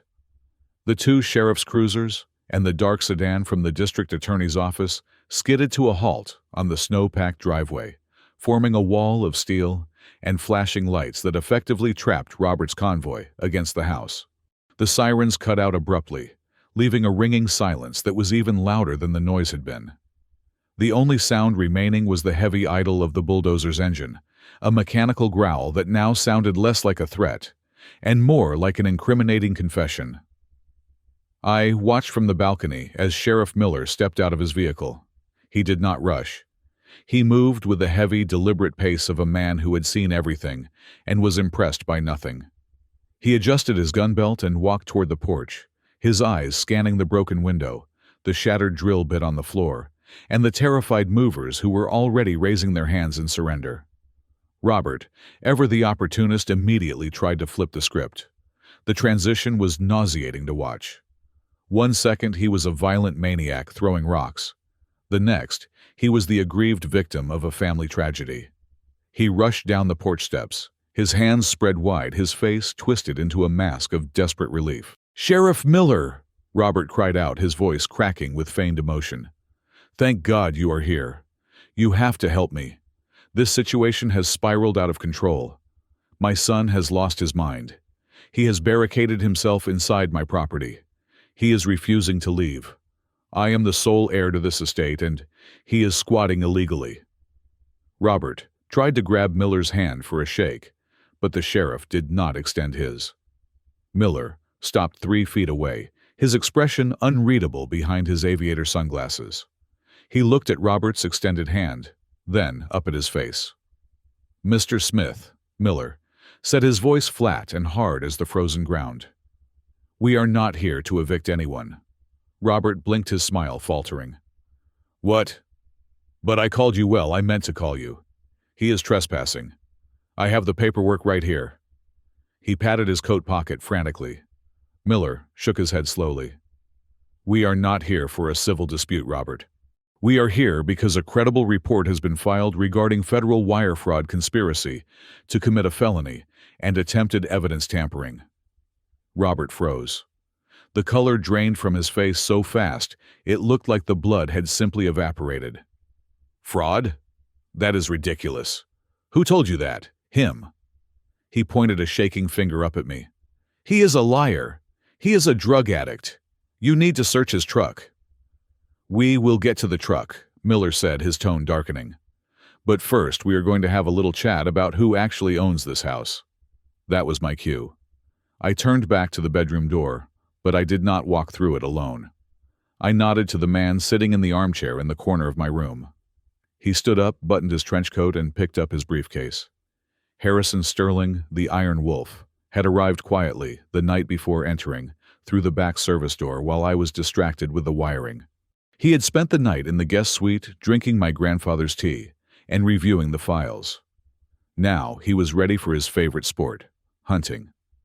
We walked out onto the balcony together, then descended the external spiral staircase that led down to the patio. The metal steps clanged under our feet, drawing every eye in the courtyard. When Robert saw Sterling, he actually took a step back, stumbling into the side of the Vanguard SUV. "Sterling," Robert gasped. "What are you doing here? You are dead. I heard you were dead." "Retirement is not death, Robert," Sterling said, his voice like gravel grinding together. "Though in your case the distinction might soon be irrelevant." Sterling walked past the stunned police officers and the Vanguard executives. He approached the large teak table on the patio, which was currently covered in a light dusting of snow. He brushed the snow away with his gloved hand, creating a clean surface. Then he placed his briefcase on the table and snapped the latches open. The sound was as loud as a gunshot in the thin mountain air. "Gentlemen," Sterling announced, looking at Mr. Stone and the sheriff. "If we could treat this as an informal discovery hearing, I believe we can save the taxpayers a lot of time and money." I stood next to Sterling, my hands clasped behind my back. I looked at Mr. Stone, the Vanguard executive. He looked horrified. He was realizing that he had walked into a minefield. "Mr. Stone," I said, "I apologize for the theatricality, but my father has a problem with listening. I find that visual aids help." Sterling pulled the first document from his briefcase. It was a thick, bound document with a blue cover and a raised notary seal. "Exhibit A," Sterling said, sliding the document across the table toward the sheriff and Mr. Stone. "The Blackwood Preservation Trust." Robert lunged forward to grab it, but a deputy stepped in his way, hand on his taser. "Arthur Blackwood did not own this estate when he died 3 days ago," Sterling explained, his voice projecting clearly. "6 months ago, while of sound mind and body, Arthur Blackwood transferred the deed of the land, the primary residence, and all chattel property therein into this irrevocable trust. The transfer was recorded with the state, though we paid a fee to keep the public listing suppressed until the end of the fiscal year. A legal, but private maneuver." Mr. Stone picked up the document. His eyes scanned the dates. He flipped to the signature page. "It is signed," Stone whispered, his face pale. "It is notarized. 6 months ago." "Exactly," I said. "This means that when my grandfather passed, there was no property to inherit. The laws of intestate succession do not apply because the estate was already empty. The trust owns the house. And as you can see on page 4, the sole trustee and primary beneficiary is John Smith." I looked at Robert. He was shaking his head, his mouth opening and closing like a fish out of water. "Fake," Robert croaked. "It is fake. The old man was senile. He didn't know what he was signing. You tricked him." "We anticipated that argument," I said. I reached into my jacket pocket and pulled out a tablet. I placed it on the table next to the trust document. "Exhibit B," I said. I pressed play. The video was from the night of the signing. It showed Arthur Blackwood sitting up in bed, looking frail but sharp-eyed. He was holding today's newspaper to prove the date. He looked directly into the camera lens. "My name is Arthur Blackwood," the voice on the video said, strong and clear. "I am creating this trust to protect my legacy from my son Robert, who has viewed my death as a payday for the last 20 years. I am doing this of my own free will without coercion. Robert, if you are watching this, get a job." The silence that followed was absolute. Even the wind seemed to stop to listen to the old man's rebuke from beyond the grave. Robert made a noise that sounded like a wounded animal. "No, he wouldn't, he couldn't." "But we are not done," I said, my voice hardening. "Because being disinherited is not a crime, Robert. But what you did next was." I tapped the screen on the tablet, switching to a new file. "Exhibit C," I announced. "Surveillance footage from Wednesday night." The video showed Kevin in the green glow of night vision, breaking the window, falling into the wine cellar, and then the split-screen view of him in the library. But the audio was the real star. Robert's voice rang out from the tablet speakers, tinny but unmistakable. "If you cannot find the paper, we need to remove the obstacle. Find his bedroom, put it under his mattress, or better yet, put it in his truck. If Miller finds a bag of coke in John's truck, he will arrest him." Sheriff Miller's face turned a dark, furious red. He turned slowly to look at Kevin. Kevin was trying to hide behind the fender of the Mercedes. He was trembling so violently that his teeth were chattering. "I didn't do it," Kevin squealed. "I didn't put it there. I was scared. I just left." "So you admit you broke in?" Miller asked, his voice low. I, Kevin stammered, realizing he had just confessed. "And finally," Sterling interrupted, pulling one last sheet of paper from his briefcase. "Exhibit D, the activity from this morning." He held up a printout of the county clerk's digital log. "At 8:15 this morning, a general power of attorney, and a quitclaim deed were uploaded to the county server, Sterling said.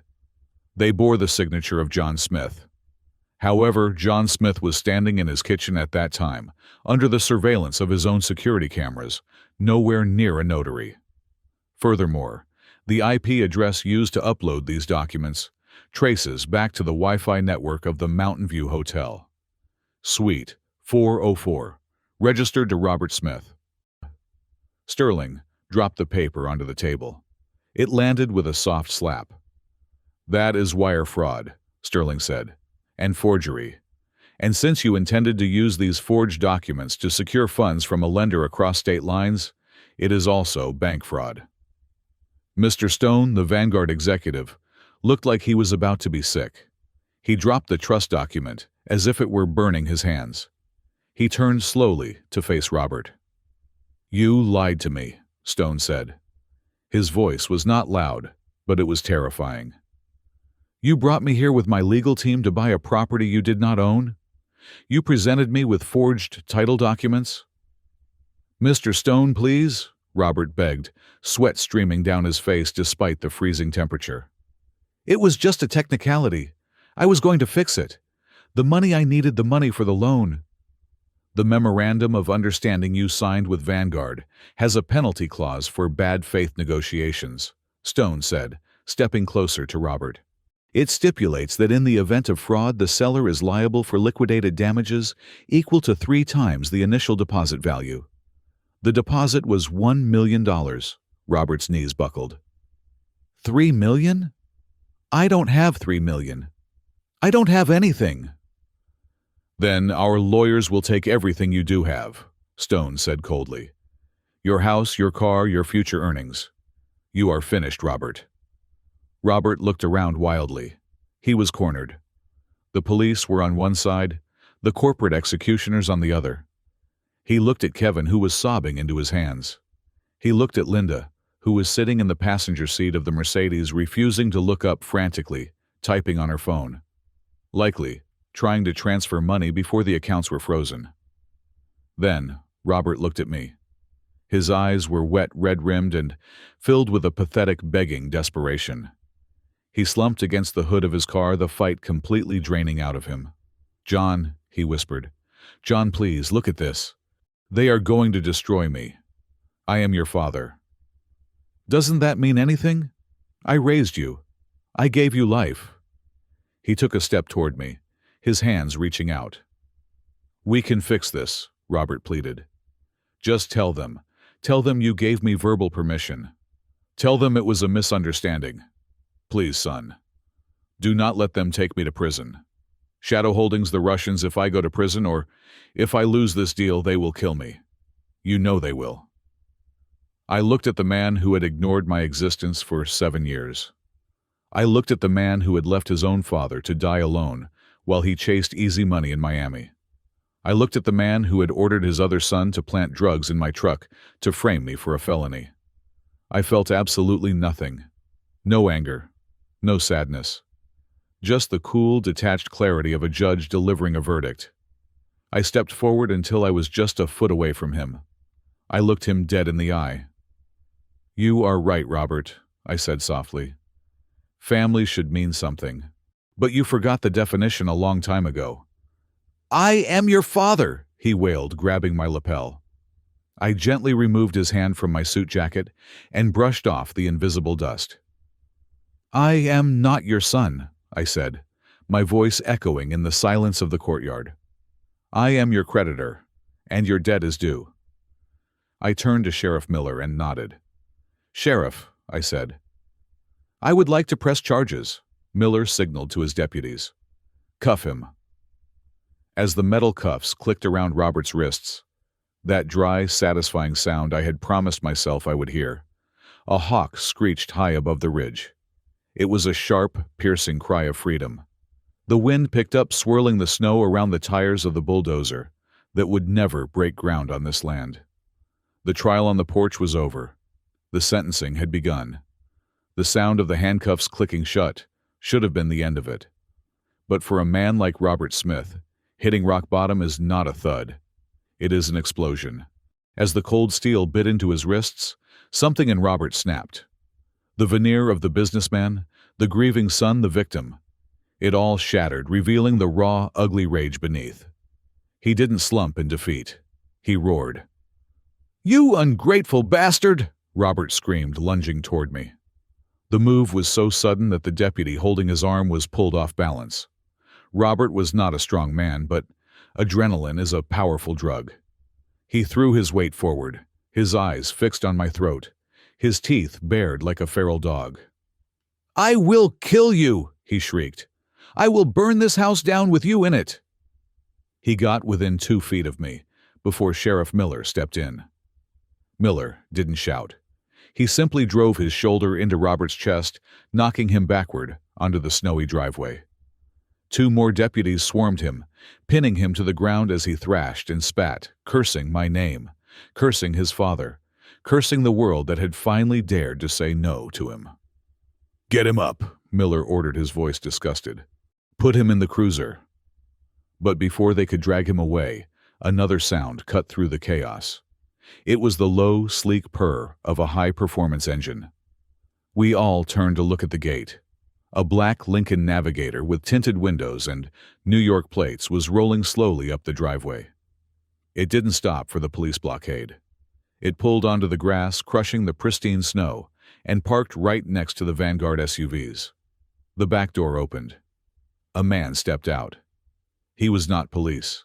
He was not a lawyer. He was wearing a cashmere overcoat that cost more than my truck, and his face was a map of hard living. He was carrying a simple leather folder. Robert, who had been struggling against the deputies, went completely limp. His eyes widened in sheer, unadulterated terror. "No," Robert whimpered. "Not now. Please, not now." The man walked past the sheriff, as if the badge meant nothing. He walked straight up to Robert. "Mr. Smith," the man said. His voice was smooth, cultured, and utterly terrifying. "My employer, Mr. Volkov, sends his regards. He heard there was some difficulty with the closing today." "I can fix it," Robert pleaded from his knees in the snow. "I just need time. Tell Victor I need 1 more week." "Time is a luxury you no longer have," the man said. He opened the folder. "Since the sale to Vanguard has evidently collapsed, Shadow Holdings is exercising its right to immediate foreclosure on all collateral assets listed in your loan agreement." The man turned to Sheriff Miller. "I represent a private equity firm. We have a lien on Mr. Smith's personal residence in Manhattan, his vehicle," he pointed to the Mercedes, "and his commercial holdings. We are seizing them effective immediately to recover a debt of $3.2 million. Robert let out a high-pitched keen. "You can't take the apartment. Linda is on the deed." "Actually," the man said, pulling out a document, "you forged her signature on the collateral agreement, too. We checked." The revelation hung in the air like toxic smoke. Linda, who had been hiding in the car, burst out of the passenger door. She didn't run to her husband. She ran at him. "You did what?" she screamed, her face contorted with fury. "You put up the penthouse? You told me that was safe. You told me the loan was unsecured." "I had to," Robert yelled back, struggling against the cuffs. "It was the only way to get the cash for your legal fees. You think I paid for your lawyers out of charity? You are the one who drained the company accounts for your stupid spa." "Don't you dare blame this on me," Linda shrieked. She reached into her purse, but not for a weapon. She pulled out her phone. She turned to Sheriff Miller. Officer, look at this." She unlocked the screen and shoved it in Miller's face. "He made me do it." Linda cried, tears streaming down her cheeks. Tears of self-preservation, not remorse. "Look at the texts. He told me to cook the books. He told me if I didn't hide the income from the IRS, he would leave me with nothing. I have all the emails. I have the ledgers." "Linda, shut up," Robert roared. "You traitorous witch." "Traitor?" Linda laughed hysterically. "You just lost my home to the Russian mob. I am not going to jail for you, Robert. I am turning state's witness." The implosion was total. They were cannibalizing each other. The united front of the grieving family had dissolved into a pit of vipers, biting each other's tails. And then there was Kevin. My half-brother was still crouching by the Mercedes watching his world disintegrate. He looked at his father in handcuffs. He looked at his mother screaming about tax fraud. He looked at the Russian enforcer seizing the family car. He looked at me. He ran. He didn't run away. He ran to me. He fell to his knees at the bottom of the porch steps, clutching the railing. "John!" Kevin sobbed, snot running down his nose. "John, please, help me. I didn't mean to do any of it. Dad made me. He said he would cut off my allowance. He said he would take my car. I didn't want to break the window. I didn't want to plant the drugs." "Stand up, Kevin," I said coldly. "Please, brother," he wailed. "You can't let them take me. I am too young for prison. I will do anything.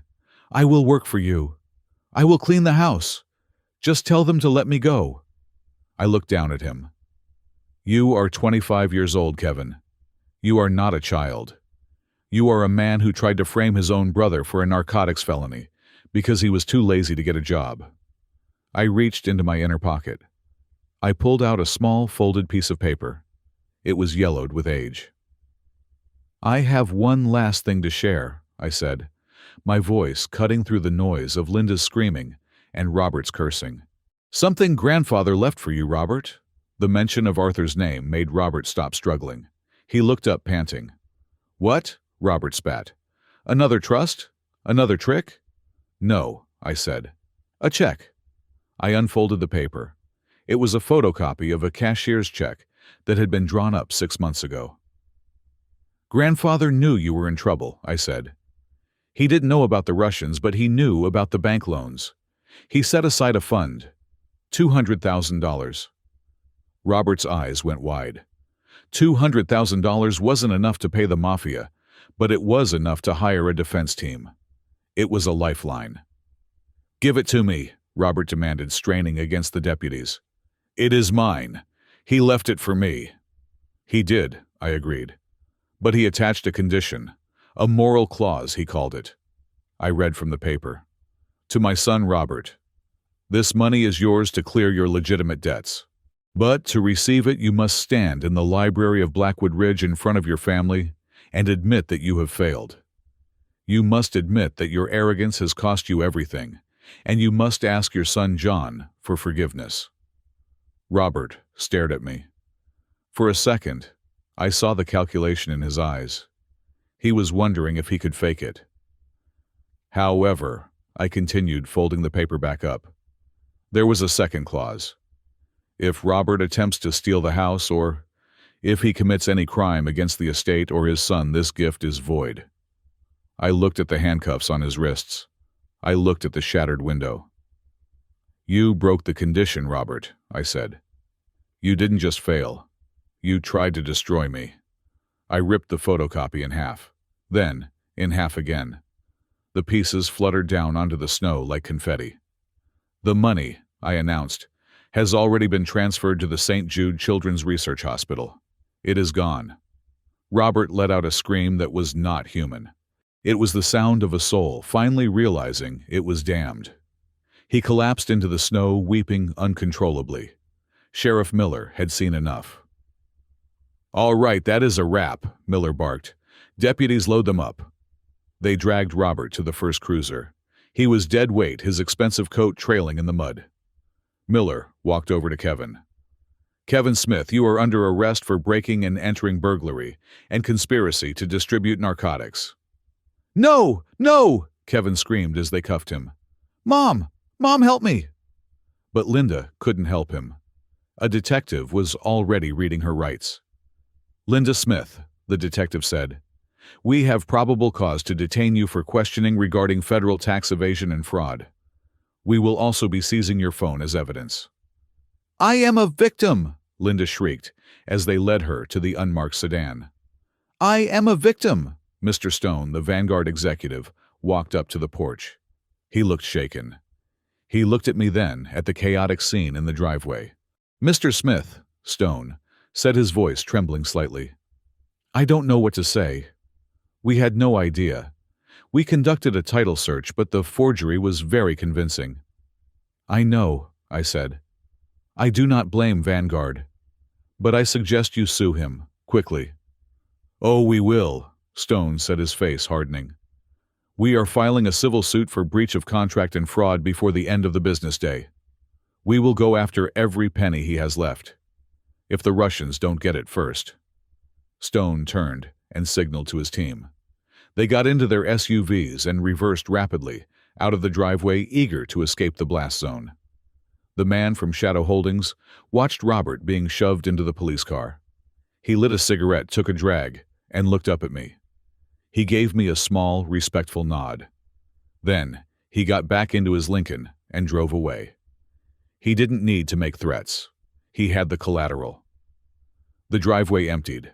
The sirens faded as the police cars drove down the mountain, carrying away the wreckage of my family. I stood on the porch. The cold wind bit at my face, but I felt warm. I looked at the spot where the check pieces lay in the snow. I looked at the broken window. I looked at the gate, which was now swinging shut automatically. I didn't cry. I didn't feel a surge of triumph. I just felt light. The weight I had been carrying for 7 years, the weight of their judgment, their greed, their constant belittling, was gone. It had been loaded into the back of a sheriff's cruiser and driven away. I turned to Sterling, who was packing his briefcase. Well, Sterling said, closing the latch. That went well. It did, I said. What will you do now? He asked. I looked back at the house. My grandfather's house. My house. Now, I said. Now I am going to fix the window. 30 days is a strange amount of time. It is long enough for the snow to begin to melt, revealing the brown earth beneath the white blanket, but it is short enough that the echoes of the past still linger in the hallways, if you listen closely. But here at Blackwood Ridge, the echoes were fading. They were being replaced by the sounds of restoration. I stood in the library, the room where my grandfather had taught me to read, and where Kevin had tried to start a fire. The smell of smoke and fear was gone, replaced by the scent of fresh sawdust and beeswax. I ran my hand over the newly sanded mahogany of the desk. The scratches from Kevin's frantic search for the deed were gone, smoothed away by hours of careful labor. I had not hired a contractor for this. I did it myself. Every stroke of the sandpaper was a reclaiming of territory. The window that Robert had shattered with the riverstone had been replaced. The new glass was triple-paned, energy-efficient, and bulletproof. It was a subtle upgrade, invisible to the naked eye, but I knew it was there. That was the theme of the new Blackwood Ridge. Resilience, hidden beneath beauty. I walked over to the large bay window and looked out at the driveway. The tracks from the bulldozer and the police cruisers had melted away, leaving only mud. The gate, which I had rigged to trap them, was currently being repainted by a local artisan I had hired from town. We were stripping away the black iron and painting it a deep forest green. It looked less like the entrance to a fortress and more like the entrance to a sanctuary. I was not selling the house. In the days following the arrests, my phone had rung nonstop. Real estate agents, developers, even a representative from Vanguard who awkwardly apologized and asked if I would still consider their offer. I told them all the same thing. The estate was not for sale. Not for $5 million. Not for $50 million. Instead, I had filed new paperwork with the county. The Blackwood Preservation Trust was no longer just a holding entity. It was now the parent organization for the Blackwood Architectural Retreat. I was turning the estate into a center for restoration architects and historians. It would be a place where scholars could come to study traditional building techniques, where writers could finish their novels in peace, and where the legacy of Arthur Blackwood would be preserved, not in a bank account but in the minds of the next generation. I walked back to the kitchen to pour myself a cup of coffee. On the counter lay a copy of the Colorado Gazette. I picked it up. The headline was on page 3, buried below the local weather report, which felt appropriate. Their crimes did not deserve the front page. Local developer, sentenced to 10 years in federal fraud case. I read the article with a detachment that surprised me. The trial had been swift. Confronted with the mountain of evidence, the video recordings, the wiretap audio, the forged documents, and the testimony of his own wife, Robert's defense attorney had advised him to take a plea deal. He pleaded guilty to 2 counts of wire fraud and 1 count of aggravated identity theft. The judge, a woman who had no patience for men who stole from their own fathers, gave him the maximum sentence allowed under the plea agreement: 10 years. He would be 65 when he walked out. But the prison sentence was only half the punishment. The article mentioned briefly that Robert's assets had been liquidated to satisfy outstanding debts to private creditors. That was the polite way of saying that Shadow Holdings had stripped him clean. They took the Manhattan penthouse. They took the Mercedes. They took the commercial lots. Robert Smith was going to prison a pauper. I turned the page. There was a smaller blurb about Linda. Serenity Spa's files for Chapter 7 bankruptcy. Linda had avoided prison time by turning state's evidence against Robert, testifying that he had forced her to falsify the tax returns. It was a lie, of course. She was just as greedy as he was, but it worked enough to keep her out of a cell. However, it did not save her wallet. The IRS had seized her business and her personal accounts to pay back the back taxes and penalties. I had heard from a friend in town that Linda was currently working as a waitress at a diner near the interstate. She was serving coffee to truckers, wearing a polyester uniform, and living in a rented studio apartment above a garage. For a woman who once sneered at my flannel shirts, it was a fate worse than jail. And Kevin, my half-brother, had been given a choice by the district attorney: 5 years in prison for the narcotics conspiracy, or 2 years in a strict court-mandated rehabilitation and boot camp program for first-time offenders. He chose the boot camp. He was currently in a facility in Utah, waking up at 5 in the morning to scrub floors and learn discipline. I hoped for his sake that he would actually learn something, but that was no longer my responsibility. I folded the newspaper and placed it in the recycling bin. I was done with the news. I was done with them. I picked up my coffee and walked into the living room. A large golden shape lifted its head from the rug in front of the fireplace. "Hey, Barnaby," I said softly. The golden retriever wagged his tail, thumping it rhythmically against the floor. This was the dog Kevin had kicked at and threatened to get rid of because he shed too much. Barnaby had belonged to my grandfather, and in the chaos of the last few years, he had been neglected, treated like a nuisance. Now he was the king of the castle. I had groomed him, fed him properly, and let him sleep wherever he wanted. I sat down on the rug next to him. He rested his heavy head on my knee, letting out a contented sigh. "We are okay now, buddy," I whispered, scratching behind his ears. "They are gone." I reached into my pocket and pulled out a small, leather-bound book. It was grandfather's personal diary, the one I had retrieved from the safe. I had been reading it slowly, savoring his thoughts, reconnecting with the man I had spent 7 years caring for. Last night, I had reached the final entry. It was dated 2 days before he died. His handwriting was shaky, the ink trailing off in places, but the mind behind the words was sharp as a tack. I opened the book to the bookmark and read it one last time. "My dearest John, if you are reading this, then the storm is over. You have likely done something clever, and perhaps a bit dramatic, to save this house. I always knew you had a flair for the theatrical, even if you hid it behind your drafting table.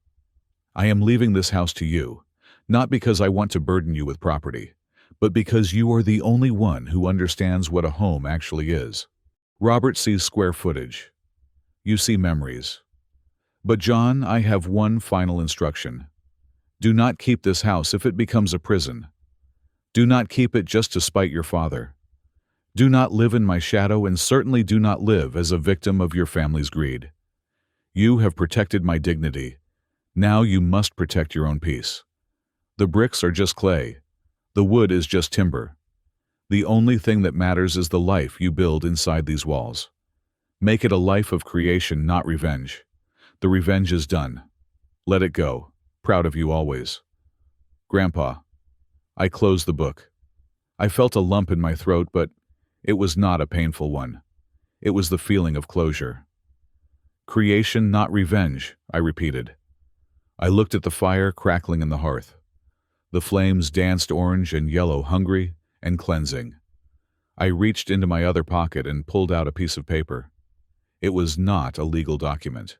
It was a copy of the debt Robert had claimed I owed him for raising me. A handwritten list he had given me when I was 18, detailing the cost of my food, clothing, and shelter, implying that I was a financial burden he expected to be repaid. I had kept it in my wallet for 14 years as a reminder of his cruelty. It had been the fuel for my anger, the evidence of my worthlessness in his eyes. I looked at the paper. It looked small now, insignificant. I tossed it into the fire. The paper curled, turning brown, then black. It caught fire with a bright flash. I watched the ink disappear. I watched the numbers burn. I watched the guilt vanish up the chimney as smoke. I stood up. Barnaby followed me as I walked to the French doors that opened onto the main terrace. I stepped out into the crisp morning air. The sun was high now, bathing the valley in a brilliant, blinding light. The snow on the distant peaks was glistening like diamond dust. The air tasted of pine needles and cold, clean water. I walked to the edge of the stone railing and looked down. From here, I could see the winding road that led up to the estate. It was empty. There were no invaders, no bulldozers, no police cars. Just the road connecting me to the world, but also giving me the distance I needed. I looked up at the sign I had installed yesterday above the main entrance. I had taken down the old Blackwood Ridge sign. The new sign was carved from local cedar. It read simply, Arthur's Peak. I had renamed the mountain.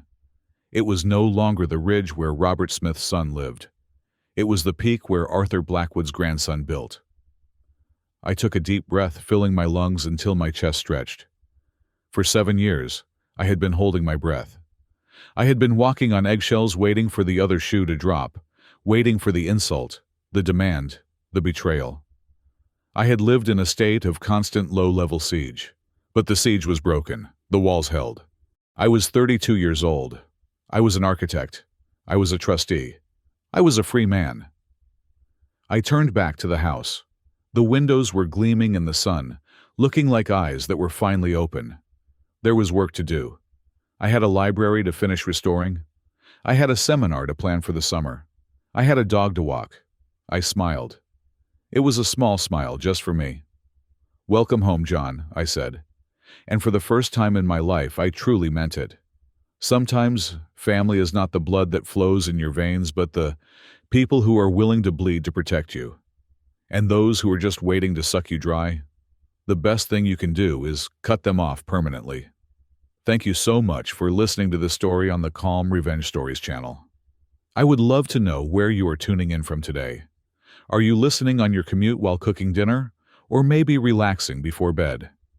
Please let me know in the comments below so we can share this moment together. If you enjoyed seeing justice served cold, please hit that subscribe button, like this video, and smash the hype button to help this story reach more people who need to hear it. Stay safe, stay strong, and remember, the best revenge is living well.